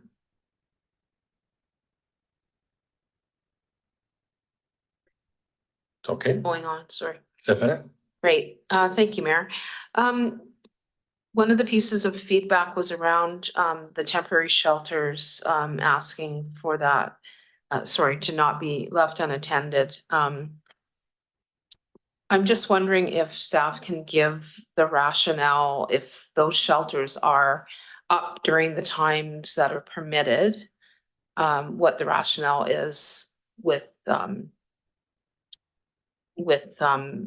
having that language that they must not be left unattended, particularly due to the reasons that are expressed around having to go to the bathroom and, a multitude of other things. Thank you very much. So law is often written in a way that is very black and white. So if you can imagine a bylaw officer coming to a tent and somebody not being there, and they're there for 5 minutes, or they come back 20 minutes later and the person still isn't there, like, going to the washroom is not something that would result in any type of enforcement. The intention around the not having the tent being vacant is you're leaving something that could potentially be an attractive within a park space that is accessed by the public. And so it's just a matter of, when we were looking at other city bylaws and finding that type of clause, it was really about minimizing the potential of somebody going into those spaces or accessing those spaces, or something happening when those spaces are left unattended, specifically potentially around things like fire, or just attractants in general. So that was the piece. At the same time, like, this is definitely something that we can look at when we come back with the next staff report, if that's what council would choose to do. Those are just risk considerations that council would need to deliberate and make the decision on, as to whether or not the potential risk that you think my officers would be enforcing on somebody who's going to the washroom, versus the potential risk of leaving a site or multiple sites on multiple park locations unattended for a longer period of time. So bathroom breaks are not a challenge. And my officers aren't out at night. We don't have 24/7 officers in the city of Courtenay. So really, it's more just if you're going to be sheltering in the park, we hope that you're able to stay with your belongings, to stay with your tent, to make sure that it is safe as much as humanly possible. Thanks for that. I guess some of the concerns that have been expressed is that, you know, and maybe in future we will have, you know, we will expand our hours. Also currently, you know, on a long weekend, you see that people put up shelters and they stay there because there's no one to enforce. And I guess this is, you know, one of the several recommendations that I think really does need to be looked at because yeah, I mean, for the reasons that have been expressed. So I guess I'm leaning to what Councillor Hillian is talking about, having a look at some of the feedback that we've received, but I also hear what our city manager is saying, that we need to be specific and around what areas we're going to look at. And I guess that brings me to, it is a long list and of recommendations. And just to be honest, I can't see how we would be, you know, adjusting the bylaw with this list of recommendations. There will be reasons why that can't happen. So I guess I'm, you know, I mean, we don't have a Q&A here, but I guess also my concern is that if we go through the process of looking at some of the recommendations, perhaps making some changes, but we don't check off the laundry list, you know, what's going to happen at that point, when we're trying to do the best that we can, and also recognizing that we're a municipality and that many of the recommendations in this list, I understand that the system has changed, but in an ideal world, we would have people who have physical disabilities and mobility issues and who are seniors being cared for. And, you know, the recommendations are kind of going to our capacity as a municipality to deal with these huge systemic issues that we just don't have the means to do. So, yeah, so I guess I'm in favor of taking a look at some of these things for sure. And I guess I agree with, and, you know, in principle, I agree with most or all of these, but it's what can we do to make it work with what we're dealing with. So I'll let other people talk and think about things some more. Thanks. Thanks, Councillor Morin. And I see we've got some more lights on. Councillor Frisch. Yeah, thanks, Mayor. I guess just running off of what Councillor Morin was saying, in principle, a lot of these ideas make sense on paper. I think in practicality, it could lead us down a really difficult road. And I think what we're confusing here, again, like I said last time, is this bylaw actually isn't designed to solve the major issue we have. It's to cope with the smaller issues that are falling out of it. And I would suggest that this bylaw, that the part of it that governs sheltering in parks, needs to be put in place to set these clear boundaries that we have as a community about what our community is going to look like, and what is in fact appropriate use of common space. I think the real work that needs to be done around homelessness and mental health and drug addiction is coming up with real solutions. And, you know, if we change some wording in this bylaw, I don't think it's necessarily going to improve people's situation. And I find it hard to believe that if we start allowing camp-like situations in parks, that you know, we're actually helping the problem, and in fact maybe creating other problems. So I'm actually in favor of going ahead with this bylaw as it's written and doubling down on our work to get proper solutions around mental health, drug addiction services, and housing. And I think that's what we need to be focusing our energy on right now. I think we need this bylaw put through so that we don't end up with a horrible situation where camps are getting set up in our parks, which I frankly don't see as serving a homeless population. So if I get an opportunity, I'm happy to give third reading tonight, but I'll leave it for the rest of the council to comment. All right, thanks, Councillor Frisch and Councillor, oh, hey, yeah, sorry, I'm. All right, Councillor Jolicoeur. Yeah, thanks, Mayor. Yeah, I don't actually, I disagree with Councillor Frisch. I don't think there is a debate. The law is the law. People are allowed to shelter in parks because we have massive system failure and there is no housing. I think that we can ensure that our laws are aligned with things that we say that we're aligned with: equity, reconciliation, human rights, supporting people with disabilities, a compassionate, empathetic line. I think this is most of what I see here from the staff is a balanced approach. I think majority of these recommendations in the presentation that we had tonight, I see as quite small amendments. There are some policy directions that staff have indicated we need to provide some direction on, which I think that's where our work lies. I support Councillor Morin in that the amendments that are established in the drafted motion for us that staff sent us for the referral motion, I am in favor of those. And then I think where our work lies truly is in these policy directions around daytime sheltering, health issues, and cannabis consumption or designated areas for smoking. Those three policy areas, I think those are fair. We haven't had a lot of time to talk about those things. I haven't seen a ton of research. We've seen the community step forward and share their opinion. And I would like to see the municipal stance on liability as it relates to those three issues. So.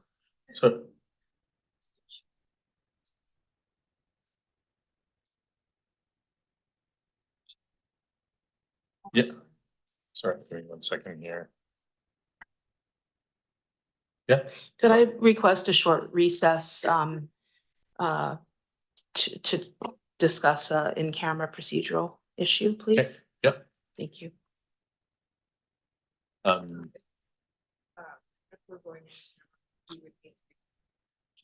Right. Okay, can I make a motion to go in camera, please?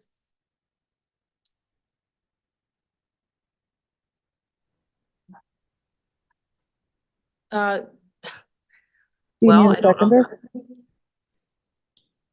Do I have to provide that if it's an in-camera, but how can I talk about an in-camera? Go in camera to see if it's, to prove that it's. Oh, yeah. Oh, yeah. Yeah, okay, thank you. And I think Councillor McCollum seconded it. Yes. Madam Clerk, you're. Sorry, I'm just looking for the section, but for the consideration of whether something should be in camera or not would be the motion on the floor. I'm not sure if our members here. So Councillor McCollum, it's just, yeah, so it'd be the motion that you're seconding is to consider if an item is an in-camera item or not. Section 91N. All right, we have a motion on the floor. All those in favor? Any opposed? All right, that or one opposed. That passes, so we're gonna go in camera. Yeah, so we'll have to clear the gallery for right now.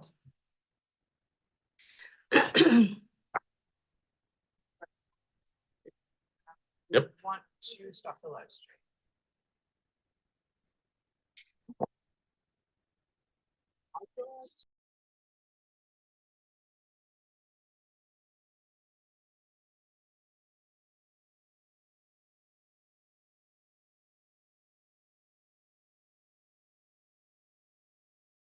And troubleshoot the live stream, so I think everything's working here. We're just giving it one more go. I think if it doesn't work, we may just have to continue without. Yeah, so this is the other way of going live. It's not a custom live stream, so we have issues with.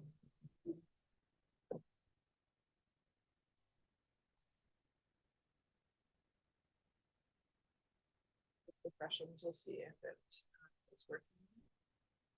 It does say that it's live.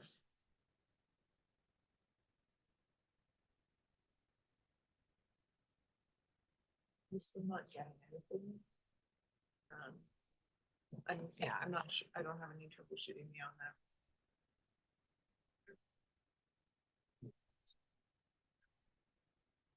Yeah, Will, did you want to make a comment?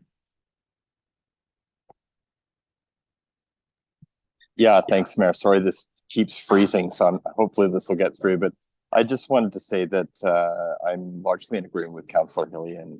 First of all, that there are many things we should be doing, and that figuring out the right path forward on this is certainly one of them. And I'm also of the opinion that the recommendations that came in Ms. Forsgren's letter on Friday are I see merit to many of them, and I see them as not detracting from the purposes of the bylaw in the city's view, sort of what the city was wishing to achieve with the bylaw. And I would support, I'm not going to try and make this motion because I'll probably end up freezing in an unflattering way, but I do support a motion to have staff review that specific set of very well thought through recommendations by members of the community. So I'll just leave it there for now. Thank you. Thank you, Councillor Cole Hamilton, and appreciate the challenges we're having tonight. Looks like the live stream is behaving itself for right now. And I'll pass it over to Ms. O'Connell. Thank you very much. If it does help, it was actually quite helpful in the submission to have the words proposed amendment bolded as I went through the document. I do have a list of 9 proposed amendments from that. I don't know if it would help for you to read those out for council and just so you can know clearly what those amendments are. And then that way you can determine which ones you may or may not want to go put forward for staff to respond to, or if you want to put the whole suite back to staff. I only looked at the amendments. I did not look at any of the other contextual information around it, only those items that were bolded as requested amendments. So I just want to preface that because I was just counting amendments at the time. So if that's helpful, I'm happy to read the 9 that I've got out that come through that document, but only council wishes. Okay. I'm trying to get some eyeballs to see if people are in agreement with that. That may make good sense if you wouldn't mind going through the list, and then maybe that'll help us move through this process a little bit quicker. Thank you. And they are brief, just with the time I had. So the first one was to remove the term offensive from section 5.9 sub B. The second one was to strike out with or without shelter from section 5.9 sub D. The third was strike out 5.9 G in its entirety. The fourth was to incorporate language from the bylaw compliance policy, which discusses how city employees should behave while enforcing the bylaw. The sixth one is remove reference to, in quotations, interfering with a bylaw officer in performing their duties, and replace with language that prohibits physical obstruction or interference with city employees while carrying out their duties in parks. And also part of that would include striking out section 510 sub D and then combining it with 510 sub C. The seventh is to strike out section 7.2 F. The eighth is to strike out, and in doing so may be assisted by another such officer or a city personnel from section 10.2, and consider specifying emergency personnel. And the last one was 9, add language to the bylaw that emphasizes social service partnership and support. And those were the specific amendment requests.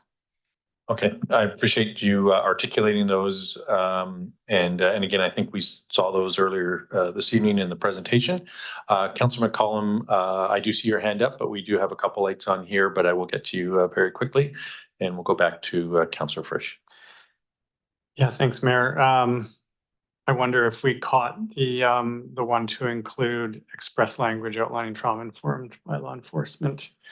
But in any case, yeah, those 9 sound about right. And I'm happy to support a report from staff discussing those suggested changes. So if somebody wants to put forward that motion, I'll support. Are you putting that motion forward? I'd rather let Councillor Hillian do it since it was his idea.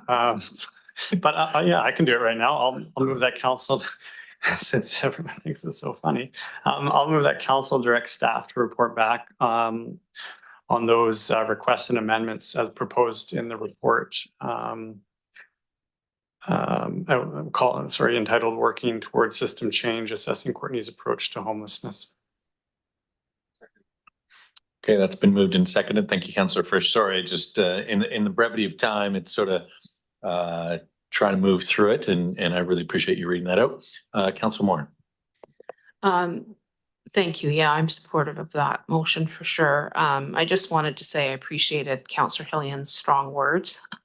I think we're being put in a position, we're the ones that are also on the front lines in terms of being accountable to our community members, and it's not the people above us who are creating the policy and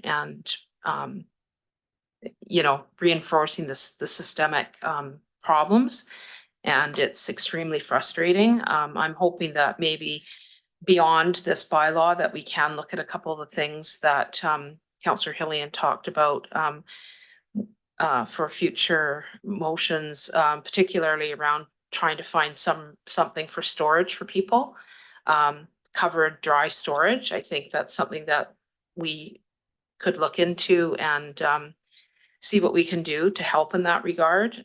It doesn't solve the problem, but it may reduce the amount of belongings that are getting ruined, et cetera.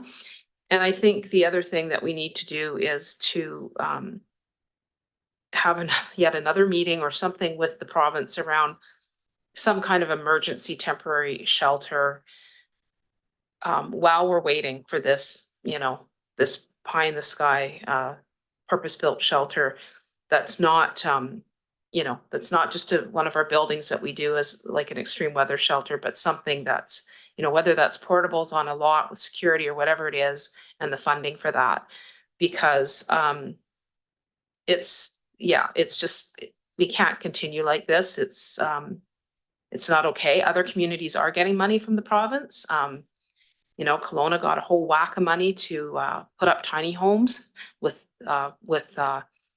millions of dollars towards services. There was a fund that I sent out to council to look into, which was around encampments. And anyway, basically, I think we need to do more than just obviously look at this bylaw. And I'm hoping that some motions come forward in the next while to really, I think, push back much harder than we are. I mean, it's just, it's not okay. And that's all I'll say for now. Thanks. All right, thanks, Councillor Moore, and Councillor McCullum online. Yeah, thanks, Mayor. I'll be brief. I am supportive of having staff come back and report on these 9 items, and that's by no means direction to necessarily incorporate all of them as suggested, but definitely look at the fees, like whether or not we can do that without having to go too far backwards in this process, and whether or not there's some unforeseen consequences of some of these suggestions. And then the other thing I just wanted to highlight is Councillor Hillion has pointed out that our public works staff are critical in carrying out some of this work. And I know that our park staff has a lot of interface with those living on our streets and living unhoused.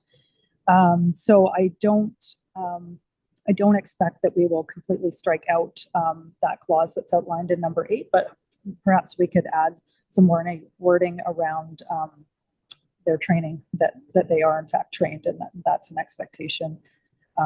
Just a thought, but of course I'll wait for staff to come back on that. And also just want to express that I think one of the most important things that we've heard back through this process is just the impacts that these practices are having. And I mean, because a lot of this is it's formalizing what our existing practices are in many regards. And we do need to work with our advocates to find some ways to support people that are living in tents during the day, specifically around storage. And so I would be supportive of council looking for some solutions in that regard with some of our community partners. So just wanted to add my comments to that, and I'll leave it at that. Thanks. Thanks, Councillor McCollum and Councillor Jolicoeur. Yeah, thanks, Mayor. Yeah, I think what I was sharing before was really this curiosity around some of the things that we heard from the community that we haven't had a lot of policy conversation around, particularly around the daytime sheltering. And so I think Councillor Hillian, I agree with Councillor Hillian and Councillor Morin completely. I think there's an approach that we can take here in addressing some of the concerns that were raised through other motions and other conversations, likely with our provincial colleagues around what their responsibility is around some of these things. But the two things that I am curious around is the issue around the recommendation for leniences for people with disabilities or health issues. And the bylaw at the moment speaks to the CAO, the city manager, I should say, having authority to designate daytime shelter. And so I'm wondering if staff can speak to the interpretation of the bylaw that would give the authority of the delegation to whether it be the director or the city manager as it relates to health issues and disability. And then I have a second question, but I'll pass it to staff for that one. All right. Thank you very much for the question. Delegations of authority are not intended to pass policy decision makings from policy decision processes away from council down to the staff level. So decisions around whether or not an individual is permitted to shelter due to a medical condition would not be something that would be appropriate for delegation. Where this comes from is really in the event of an unforeseen emergency. So a local example that I can reference is when the Travel Lodge had their fire, and Outreach or CBTS had a really hard time finding a location to take the folks who were being displaced from that. In that specific single day state of emergency, this is where that portion of the bylaw would be appropriate to activate. It's not something where it shifts the policy decision around how individuals with disabilities or mental health or physical health conditions are treated when it comes to a bylaw application. So it really is in one of those moments where it is very appropriate for the CAO to make that decision with no other option available, or without the option of potentially having council weigh in through the holding of a special meeting due to the state of emergency and the timeline. Okay, thanks. So yeah, policy decision. So I guess I would offer an amendment to the motion that we have on the screen with us to ask for a staff report on the considerations required for leniences for health issues and permitting individuals experiencing illness and physical disabilities to shelter beyond the proposed time. And you can wait for a second for that? Yeah.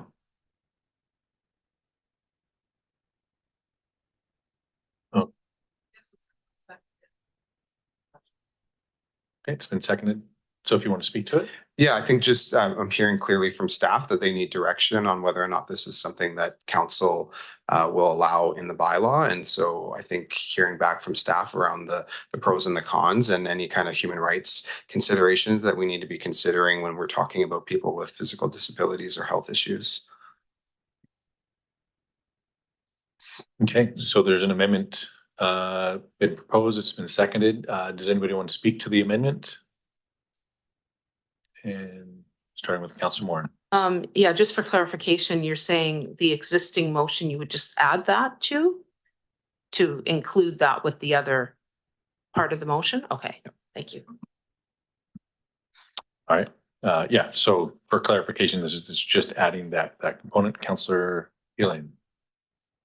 Thanks, Mayor. I'm not sure whether you know, some of the items that Ms. O'Connell mentioned were just section numbers. So I don't know whether this issue was covered in that list of 9 or not. And if it was, it would make the amendment redundant. Ms. O'Connell. Thank you, Councillor Hillian. That item is not part of the amendments. So they're essentially, as far as policy questions, of items that were policy that were outside of the scope of the bylaw in the original project. that were raised within the document provided are specific to a consideration of allowing sheltering during the daytime generally. The second one had to do with considering leniency due to health issues and or disability. So that's another policy question. And then the third policy question is in regard to smoking cannabis and vaping. So the sections that I read out, the 9, that specifically has to do with amendments to the bylaw within the current scope of the bylaw as the project was authorized and directed by council. Those other 3 items, which is daytime sheltering generally, permissions or leniency around medical conditions, and smoking and vaping, are completely different policy discussions. And if the expectation would be to bring back a report, I can say I would have no problem bringing back a report on items 1 through 9 in time for the March 13th council meeting. The addition of item 10, that is an entirely new study, which we'll have to get the funding for that type of budget considered in the 2024 budget, and then work it into the 2024 work plan. So in 1 through 9, I can get fast responses back to you. Those larger policy decisions, like you look at how long it took us to do this bylaw, those are very large conversations. So Thanks for that. Yeah, I wondered about that. I would actually prefer, rather than to amend this motion that we have right now, to address that item. And there's a couple of others that Ms. O'Connell has noted by council resolution at another meeting, because I think that I think it's possible for us to craft a resolution that that essentially creates policy that governs how staff implement bylaws and other things. But I mean, I personally would like to have a conversation with our MLA and BC Housing before we go forward with that, to know whether, you know, we've got the resources potentially to actually implement some of this and make it work. Because I mean, and I also agree with Ms. O'Connell that, you know, putting in this is a policy, it basically means that staff end up having to interpret what people's conditions are. And I mean, there's all sorts of implications here that I just don't think we've had enough time to think through. And if we can't get a staff report back on it, I'd prefer to do it as a separate resolution. Okay, so Councillor Yeah, Zolliker. happy to remove that. If Councillor Moran's okay with that, removing that amendment. And we can follow up at another meeting for a motion for something like that. The other amendment that I'd like to propose, just based on the previous conversations from staff, is that the updated, or that council directs staff to consult with Indigenous rights holders, which we heard was not able to happen in the policy or the drafting of the bylaw. Mr. Corbett? Yeah, through the mayor. Thank you for the question, Councillor Zolliker. I would not say that rights holders haven't been consulted with. There were opportunities for engagement. I just want to get some clarification to have consultation prior to bringing this back. There would be no way that we'd be back by March 13th with that underway. I mean, I would take council's direction, of course, but I just want to be really clear that we have an approved process that we followed to the best of our ability. We will be providing some more information on our March 13th report if council provides this direction, and we could provide some information in that about the engagement that's underway, and have some additional information on that. But to add that as an additional step, and I'm very conscious of the words that are coming out of my mouth, because we have a commitment and have good relationships already. But that would very significantly impact the ability to return this for consideration at that time. Thanks for that. And Councillor Zolliker. Yeah, just as a follow-up, I mean, we've gone for a very long time with a bylaw that's outdated and not aligned with case law. We've done a year of work. It's been good work. We're going to do some more work. We've heard from community. We're in a DRIPA era. We have key Indigenous partners in this community, and we have the data that backs up that the concerns that have been raised disproportionately impact Indigenous people. I think that for me, I'm not rushing to get this done. If we get it done right, then that's what matters for me. And that means consulting with rights holders, especially when it's a bylaw that disproportionately impacts their members. And so I would support doing this work in the time that is required to take that to do that in a good way.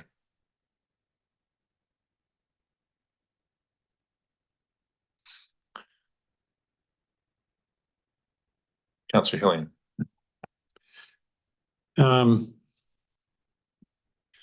Yeah, I'm not going to disagree with my colleague.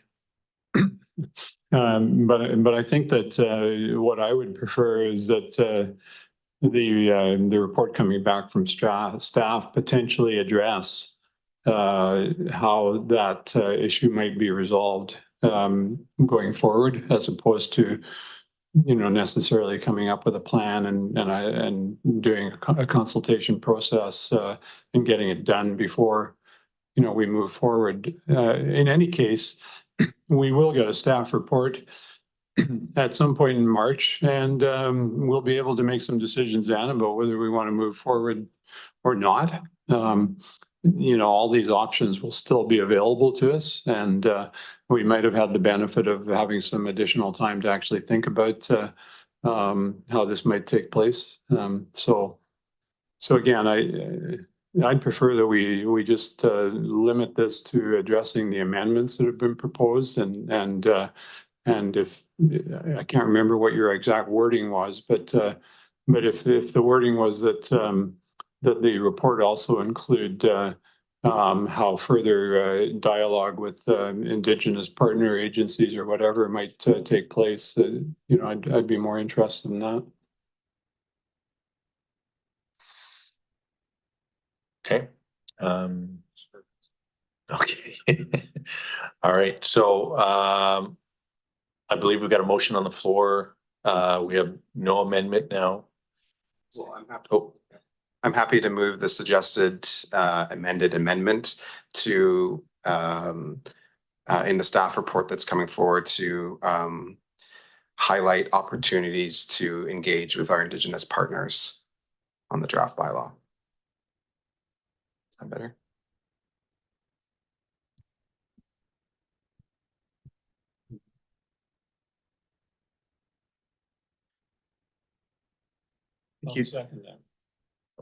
Mr. Garb, did you turn your mic on? Nope. It just magically turned on. Councillor Frisch. Thank you so much, Mayor.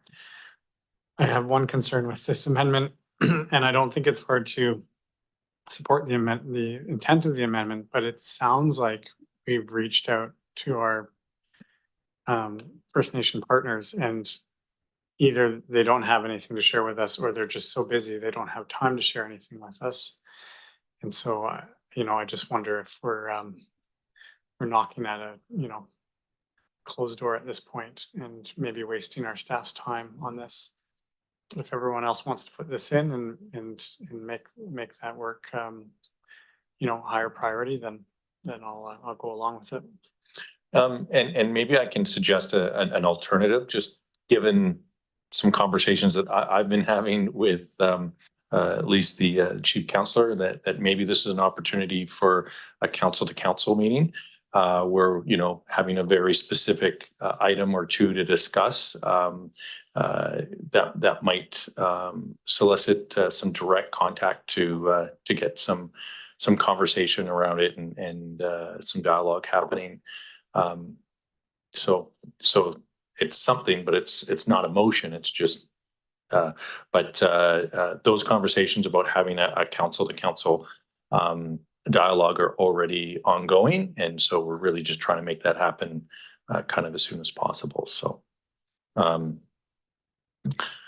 but Councillor Jolicoeur. Yeah, thanks, Mayor. I just wanted to add some context as someone who works in the DRIPA space and in the Indigenous space. This is a kind of a perfect example of the tension points between colonial government's decision-making and policy process and the lived reality of band and First Nations processes. And we heard from staff that there was a few attempts to reach out, and yes, there were the context for at least our First Nations partner locally, and that wasn't just the only group I was talking about. We also have urban Indigenous and the Métis Charter community here to consult with, but it is a hard environment for municipalities to align their priorities with the priorities of First Nations. And I think our work towards reconciliation is understanding how to do that in a good way. So I support the mayor's suggestion that we come together council to council, but I think this would go a long way considering the vulnerabilities and the data that we have locally around Indigenous people being disproportionately impacted by this. So thanks, Mayor. No, I appreciate that. Yeah. And was it seconded? Yep. Okay. So we have an amendment on the floor. I don't see any further questions or comments, so we'll take a vote on the amendment that's highlighted right now. All those in favor? And that looks unanimous. And so with that, we'll take a vote on the motion as amended unless there's any further questions or comments. And I'm not seeing it. I'm seeing heads shaking. So all those in favor? And that looks unanimous as well. Okay. Thanks very much for that great conversation. And with that, we're going to get back to our regularly scheduled program. So that puts us back to, I believe, item 7.1. Councillor Frisch. Move that council receive the bylaw strategic plan initiatives update briefing note. All right.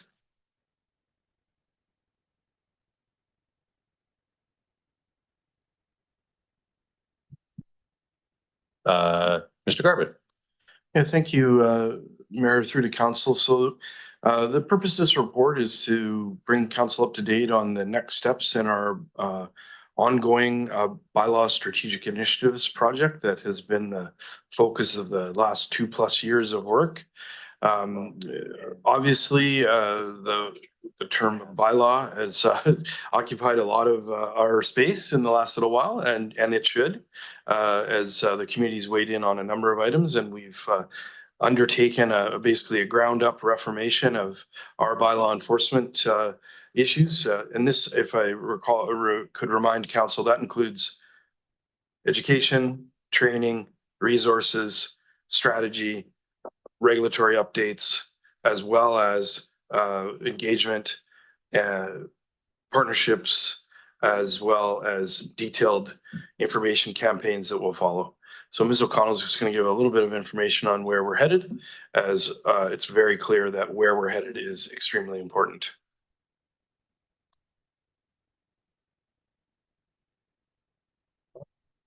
Thank you very much. So council at the end of last year or in the fall of last year approved and adopted the bylaw compliance strategy, which is basically outlines a 3-year plan to how we're going to achieve the objectives outlined within the bylaw compliance policy. So this is your first regular report update as to where we are with each of the objectives that were identified for the 2024 period. So as you may recall, objective 1 was the collaboration and partnership. So this is really just looking at staff are currently reviewing the options for engaging in the partnership, where it makes sense for us to be and what other types of communication may be appropriate in order to move forward with the various items that have been identified in the policy. You'll notice in there, one of the areas we do want to prioritize is at the bottom of the first part of the table that talks about considering current trends. We want to prioritize approaches that approach the establishment of partnership, enhanced communication to address complex social issues.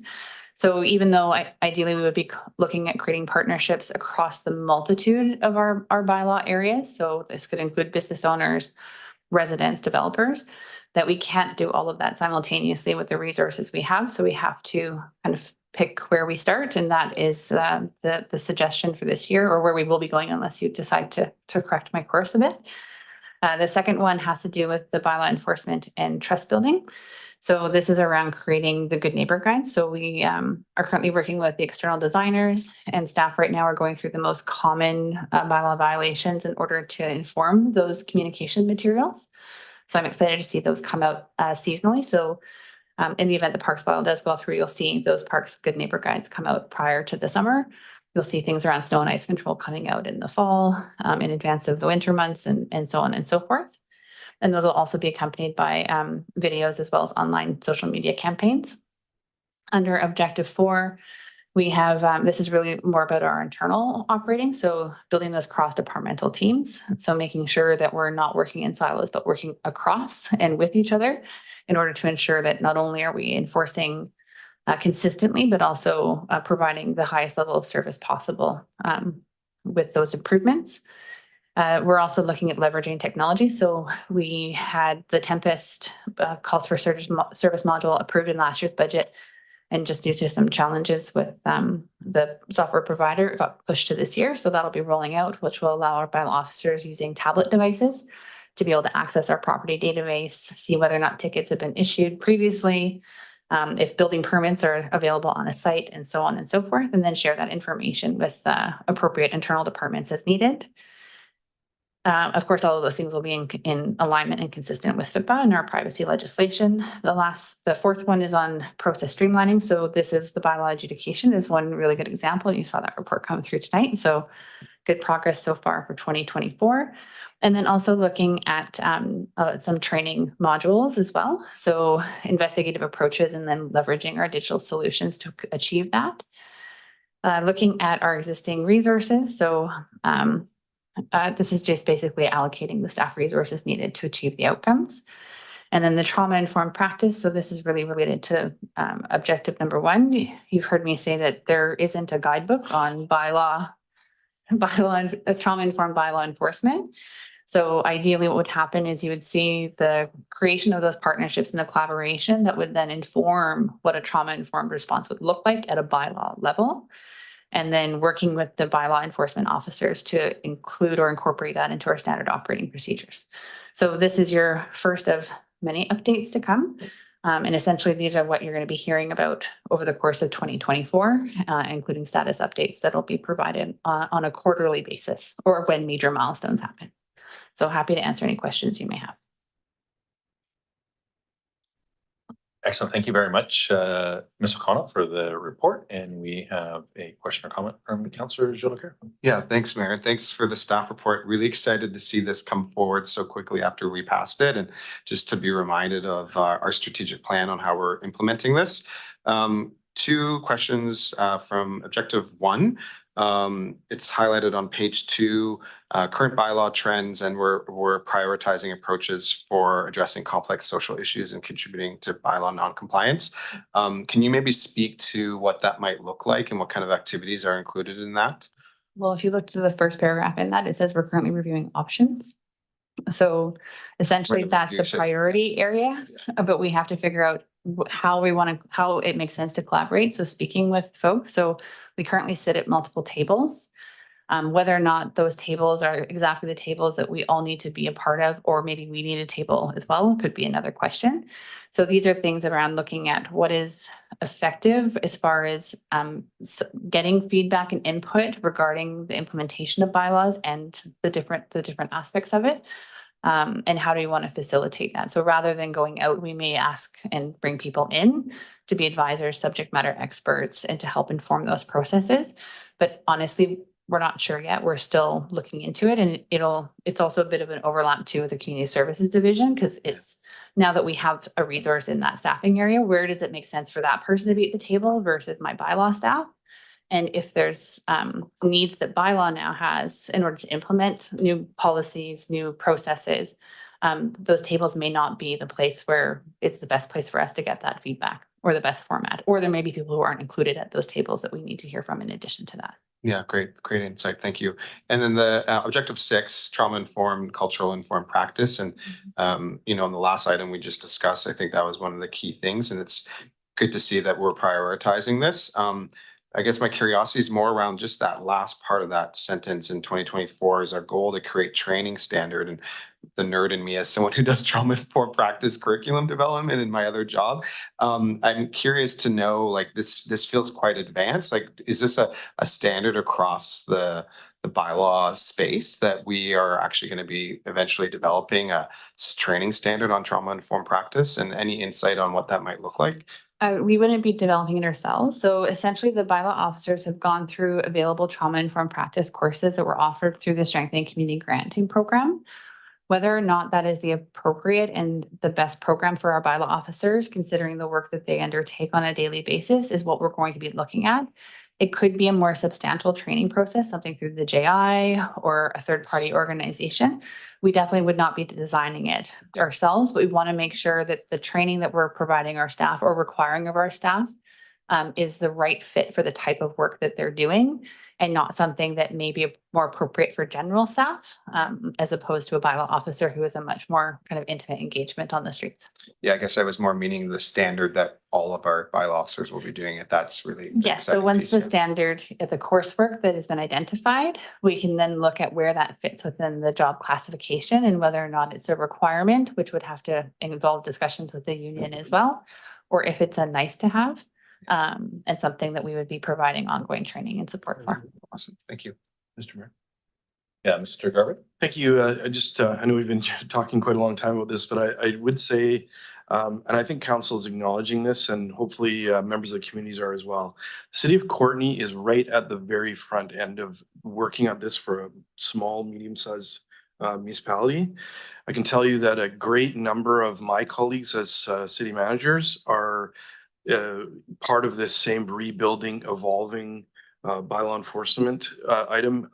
At the Canadian Association of Municipal Administrators, there's a kind of a national body around bylaw enforcement officers. Everyone is trying to develop the right skill set to do this. Kelowna, Kamloops, Prince George, they're all basically reinventing a position that is not a police officer, it's not a mental health worker, it's somewhere in between to leverage those things. And so we're doing our very best within the resources that we have. And again, the pressures that are coming inside our community. Everyone sees this. Everybody has different perspectives, and we're trying to land in a place that works. But I would anticipate that people will be asking us about how this is working in smaller municipalities. And I can share that Ms. O'Connell and I have met with many people to talk about where we're headed. We met with First Nations government leaders as well locally to talk about our approach to bylaw enforcement. So it's both exciting and a little bit challenging, to be honest, because being at the front is often difficult. And I just want to acknowledge our colleagues on the front lines, both the social service sector workers, our public works staff, our recreation services staff, our bylaw enforcement staff, the people at our reception counters and everywhere. They're dealing together with this, and we're all learning and building together. And I really feel like there's really a shared interest in where we want to be. But I just want to acknowledge that on the bylaw enforcement side, there is a reinvention of where we're headed. And this compliance update is kind of part of it, and we don't have all the answers, but we're going to do our I think we're going to be able to access the things that are there to continue to improve the community. But I really want to acknowledge the heavy lifting that our frontline staff are doing right now, and they're doing very best to walk a line that actually is not really that clear right now. So thanks. Thanks, Mr. Garvin. I appreciate that. I don't see any further. Councillor Moore. I was just gonna move I think we're voting on, moving receipt. Oh, you did, I'm sorry. Yep, moved, seconded. All right, okay. Calling the question. All those in favor? Any opposed? That passes. Appreciate that. In about 15 minutes, we are going to turn into pumpkins. So I will ask for a motion now. So move to extend past. And we have a motion, we need to say at what time we're going to adjourn. Are we After the 9. And are we extending until 10 or? 10, yeah. Okay. I'll move that we extend the meeting till 10. Okay. All right, it's been moved and seconded. I don't think anyone's going to debate that. All those in favor? And that passes unanimously. Thanks for doing that. And with that, we will move on to 8.1. Sorry, I'll move that council direct staff to prepare a report on the request from the January 24th, 2024 back road delegation, including speed reduction, noise and safety concerns, and the request to prioritize back road in the first phase of reducing speed limits for all collector roads to 40 kilometers an hour. So. All right, that's been moved and seconded. Any questions or comments based on that? Seeing none, all those in favor? And that looks unanimous, and we'll move on to notices of motion. Councillor Hillian and Councillor Cole Hamilton. Councillor Hillian.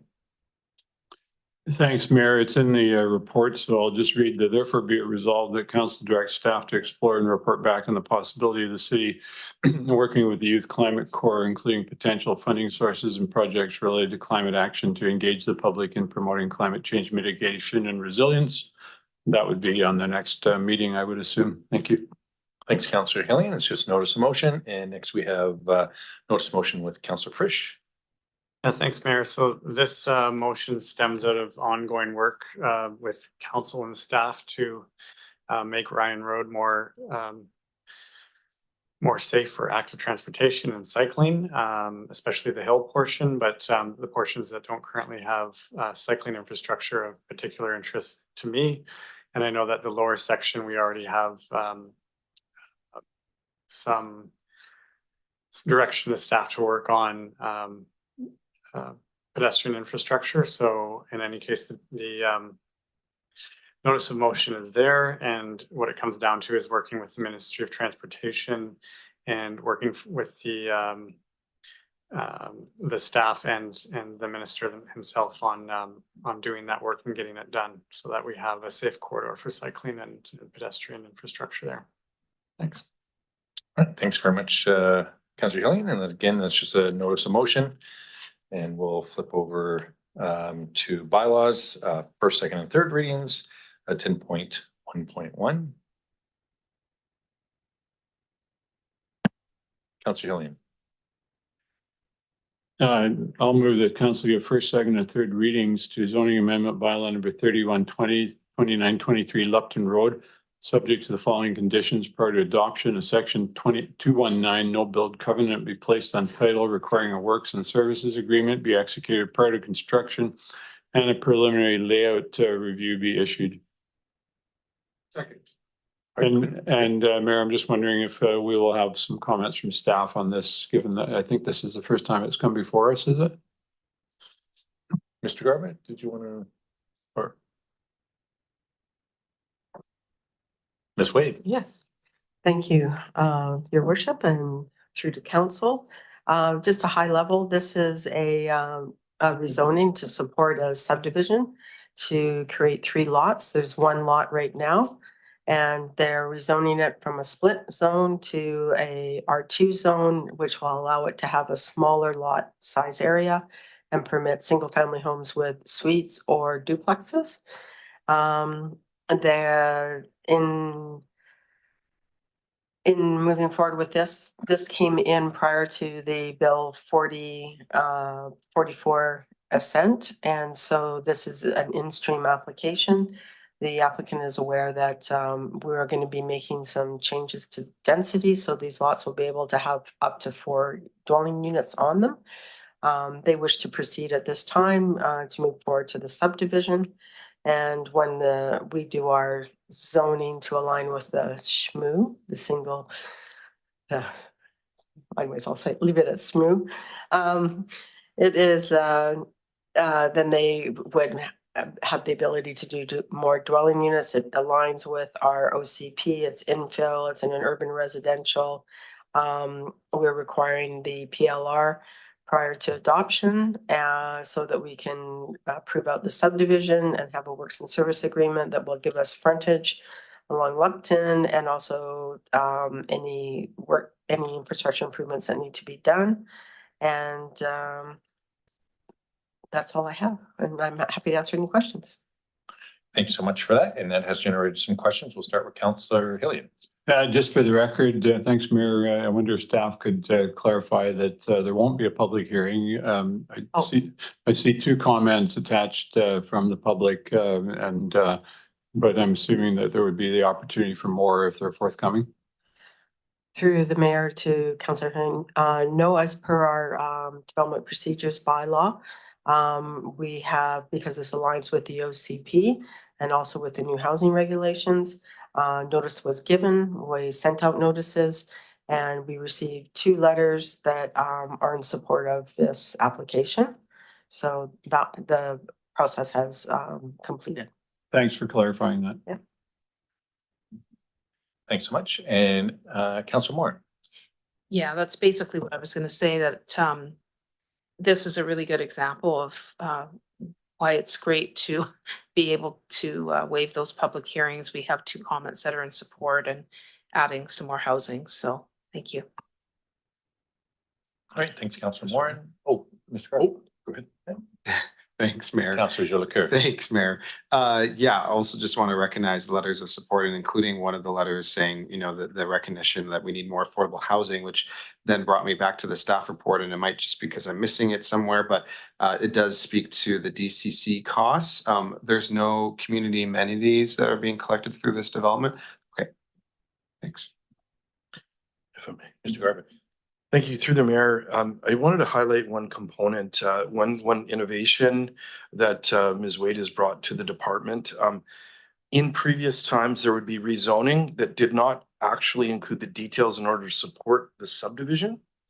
And so we would have issues related to the issuance of the subdivision preliminary layout approval and then subsequent building issues. And so given the legislative changes that are coming, it's even more important to make sure the site servicing, access, and all of those items are included prior to adoption of the zoning bylaw.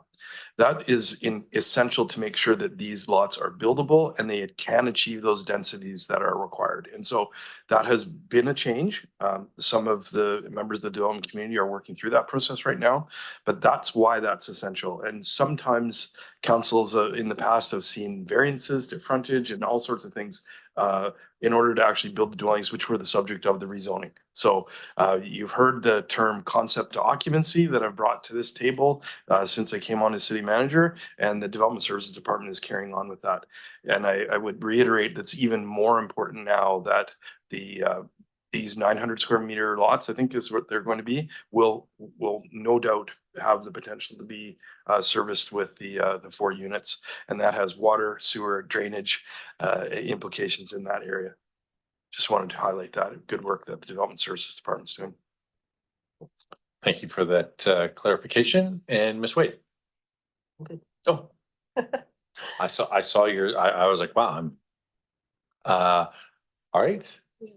Oh, Councillor McCollum, I see your hand is raising.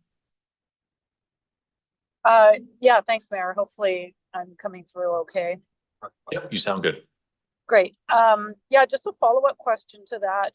I know that the new process that is coming through the province to be implemented July 1st is for these, you know, the new community amenity contributions. Although I think I've got the acronym wrong, but in any case, I just want to confirm that if we're doing this process now, that these won't be considered in-stream applications that will be exempted from whatever that new calculation is with regards to new units, and that we would be able to charge those for, you know, the 4 or 8 or 2 additional units that'll eventually come out of the subdivision. Sweet.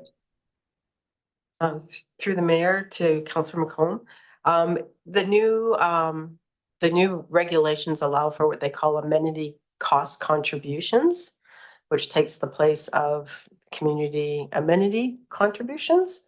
And we actually have to go through a process to establish what those are and the fees. And we have to go to the inspector to get it approved, very similar to a development cost charge.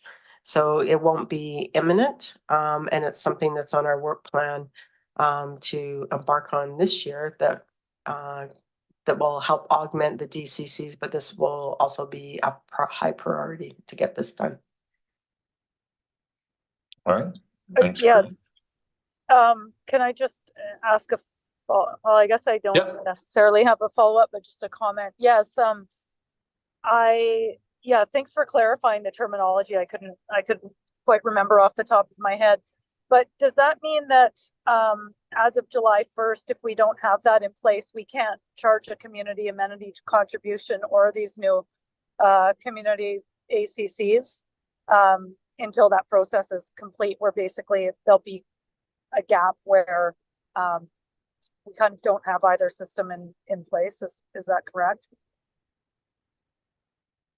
Through the mayor to Council McCollum, Yes, there's the ability to use community amenity contributions under the policy is something that is not being supported by the province, and they want to have set fees for impacts on new growth to create livable communities, and we have to figure out what those aspects are, be it recreation, community centers, libraries, those sorts of things. And so we wouldn't be charging because the province is taking the approach with rezonings, and it's consistent with OCPs that it's to be smooth transition, and we're not negotiating things in regards to rezonings. Okay, thank you. Thanks, Councillor McCollum.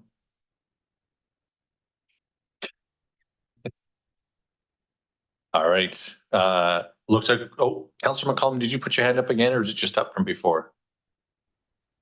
Sorry, it's just slow getting it down on this format. No. Just ignore me. The fact that you're connected at this point, I'm very impressed. So we're doing well. Okay, with that, Councillor Frisch. Just to follow up on that, at what point would ACCs? At what point would the ACC be applied? It sounds like, would it be rezoning, subdivision, development permit? Or could we pick at what point they apply? Through the mayor to Councillor Fish, they're supposed to be part of rezonings. And they're supposed to be done at that particular time. And we have to establish them first and get the approval through the inspector. Thank you. Yeah, so some time. For sure. Okay. All right, well, we've had a fulsome conversation. We got a motion on the floor. All those in favor? And that looks unanimous. And we will go on to item 10.3.1, I believe, sewer service frontage tax amendment bylaw. Councillor Frisch. I move that council adopts sewer service frontage tax amendment bylaw number 3124 2024. It's been moved and seconded. Any questions or comments? Seeing none, all those in favor? None opposed? That passed unanimously. 10.3.2 fee and charges amendment bylaw 3122 for 2024. Don't make me turn your mic on, but Councillor Frisch. I'll move that council adopt fees and charges amendment bylaw number 3122 2024. Somebody like to second that? You don't have to turn your mic on if you don't want to. Councillor Jolicoeur. Yeah, thanks, Mayor. Question for staff on page 4, the list of commercial users. So how are those established? Like what's the formula that we use to establish those numbers? There's a fair bit that have the same, but there's some that obviously have unique numbers. Hotels, for example, 176, dairy product, 32,000. So yeah, just curious what our process is for establishing those.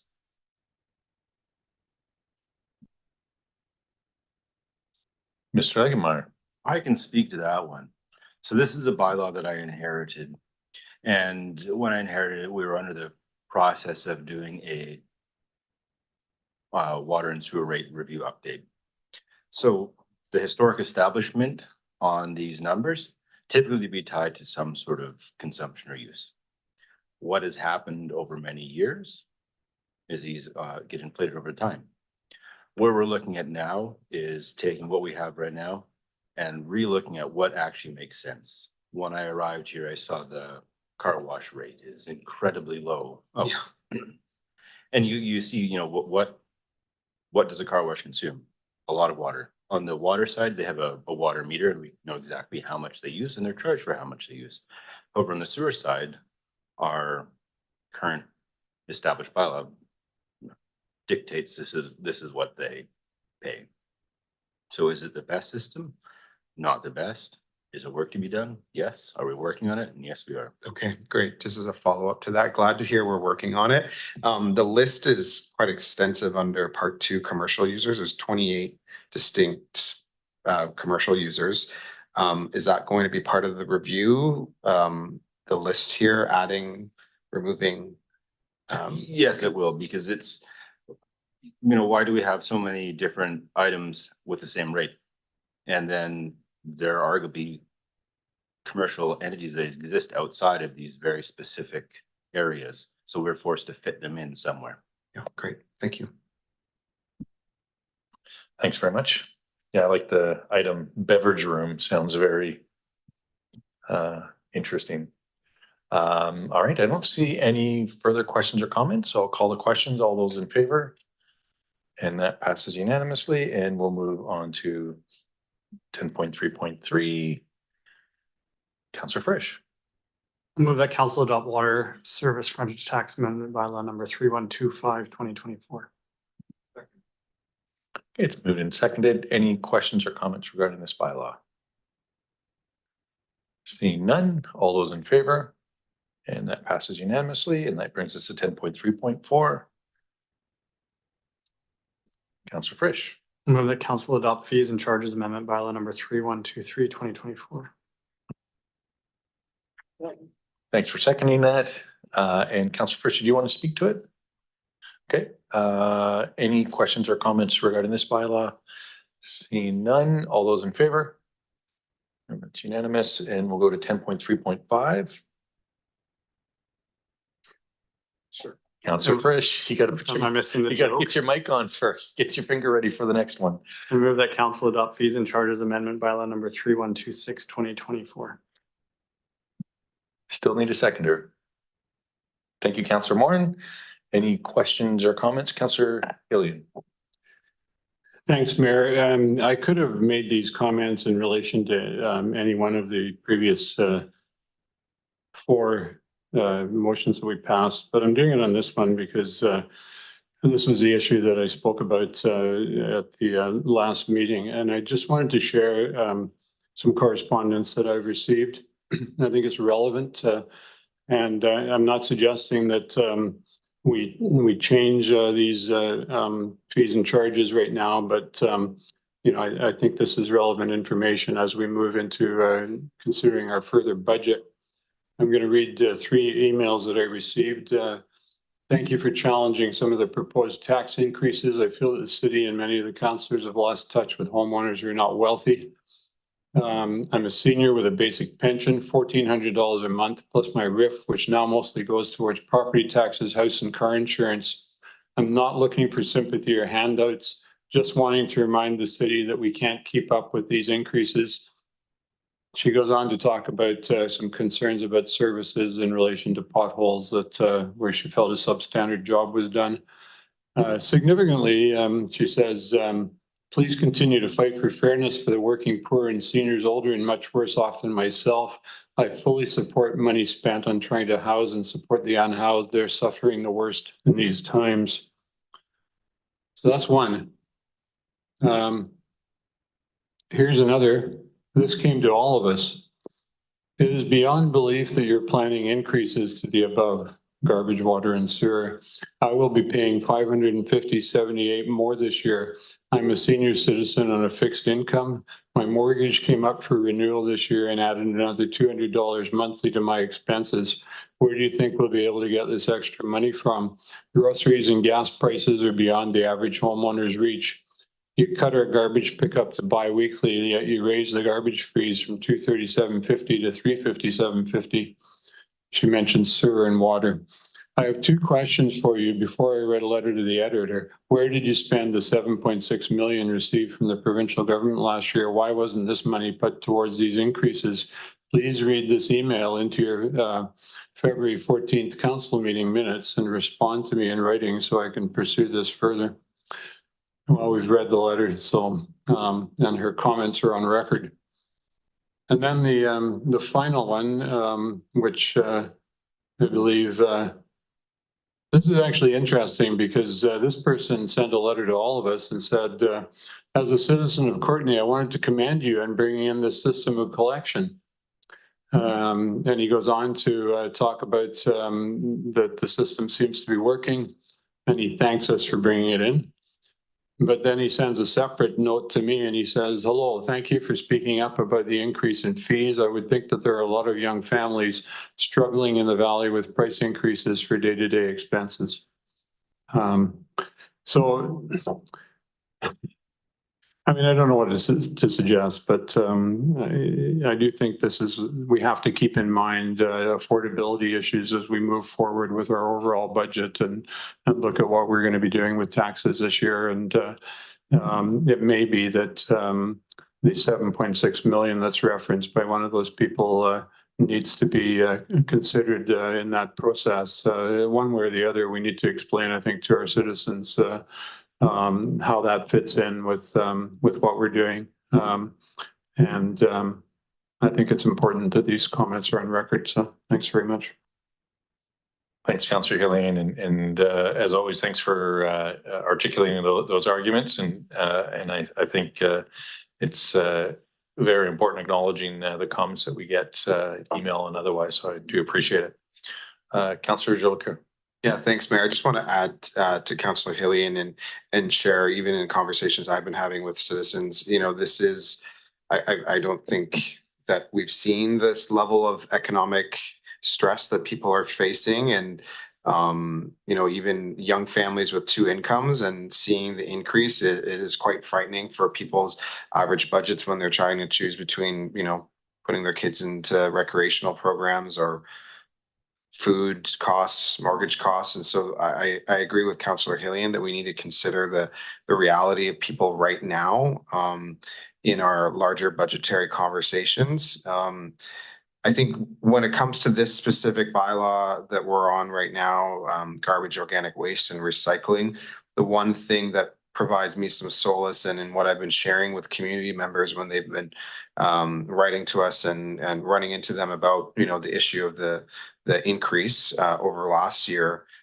is that we heard from staff that this number should not change for at least 10 years. The contract is 10 years. So I just would like to put that on record again for those who are watching this specific one, because this is, I think, one of our largest increases, because I think that will, even it might not help people right now, but I think just provide some certainty that for this specific bylaw fees and charges, that this fee as it relates to the annual fee should not change beyond probably just inflation. Thanks. Mr. Langenmeyer. I would like to clarify that there are still inflationary factors on that. Part of that fee is the regional district's tipping fees. The base pickup cost of the solid waste is relatively stable. There's a few items that are referenced, diesel fuel being one of them. The idea is the service will be fully electrified. Yeah, and I think one of the other comments is that we heard from staff a while back is that we'd gone quite a while, like the contract that we had was an older contract, which is why the fees were a little bit lower, and so during that negotiation, we just kind of caught up to what the current price is on the market. So that was one of the big impacts as well. So. I don't see any other questions or comments. Again, thanks for those, Councillor Hillian and Councillor Jolicoeur, and all those in favor. That passes unanimously. Getting into council reports, Councillor Cole Hamilton is not in attendance. Councillor Frisch, Councillor Hillian, Councillor Jolicoeur. Yeah, thanks, Mayor. Beyond the regular meetings, we had the coalition. We also had Councillor Hillian and I attended the physician recruitment committee meeting that happens every few months. And I did want to just share some good news with the community. I wish we could pull up the graph. It was really exciting and celebratory. We significantly tackled the list of people in the Comox Valley who were on the list waiting for a primary care physician or nurse practitioner. And we have just left just over 2,000 left, down significantly from, I think, a few years ago, we were up to 7,000 or 8,000. So I wanted to share that good news, and that's from the efforts of municipalities and the Division of Family Practice. So I just want to share my kudos, and to some private support and the Community Health Foundation as well. And the other piece I just wanted to plug, because we won't meet before next Saturday, or on the 24th. Is that next Saturday? 2 Saturdays from now. On the 24th is the coldest night of the year. So if you haven't joined a team, join a team. There's 1 kilometer, 5 kilometer walks. And that of course goes to Dawn to Dawn, Action to End Homelessness, and the Comox Valley Transition Society.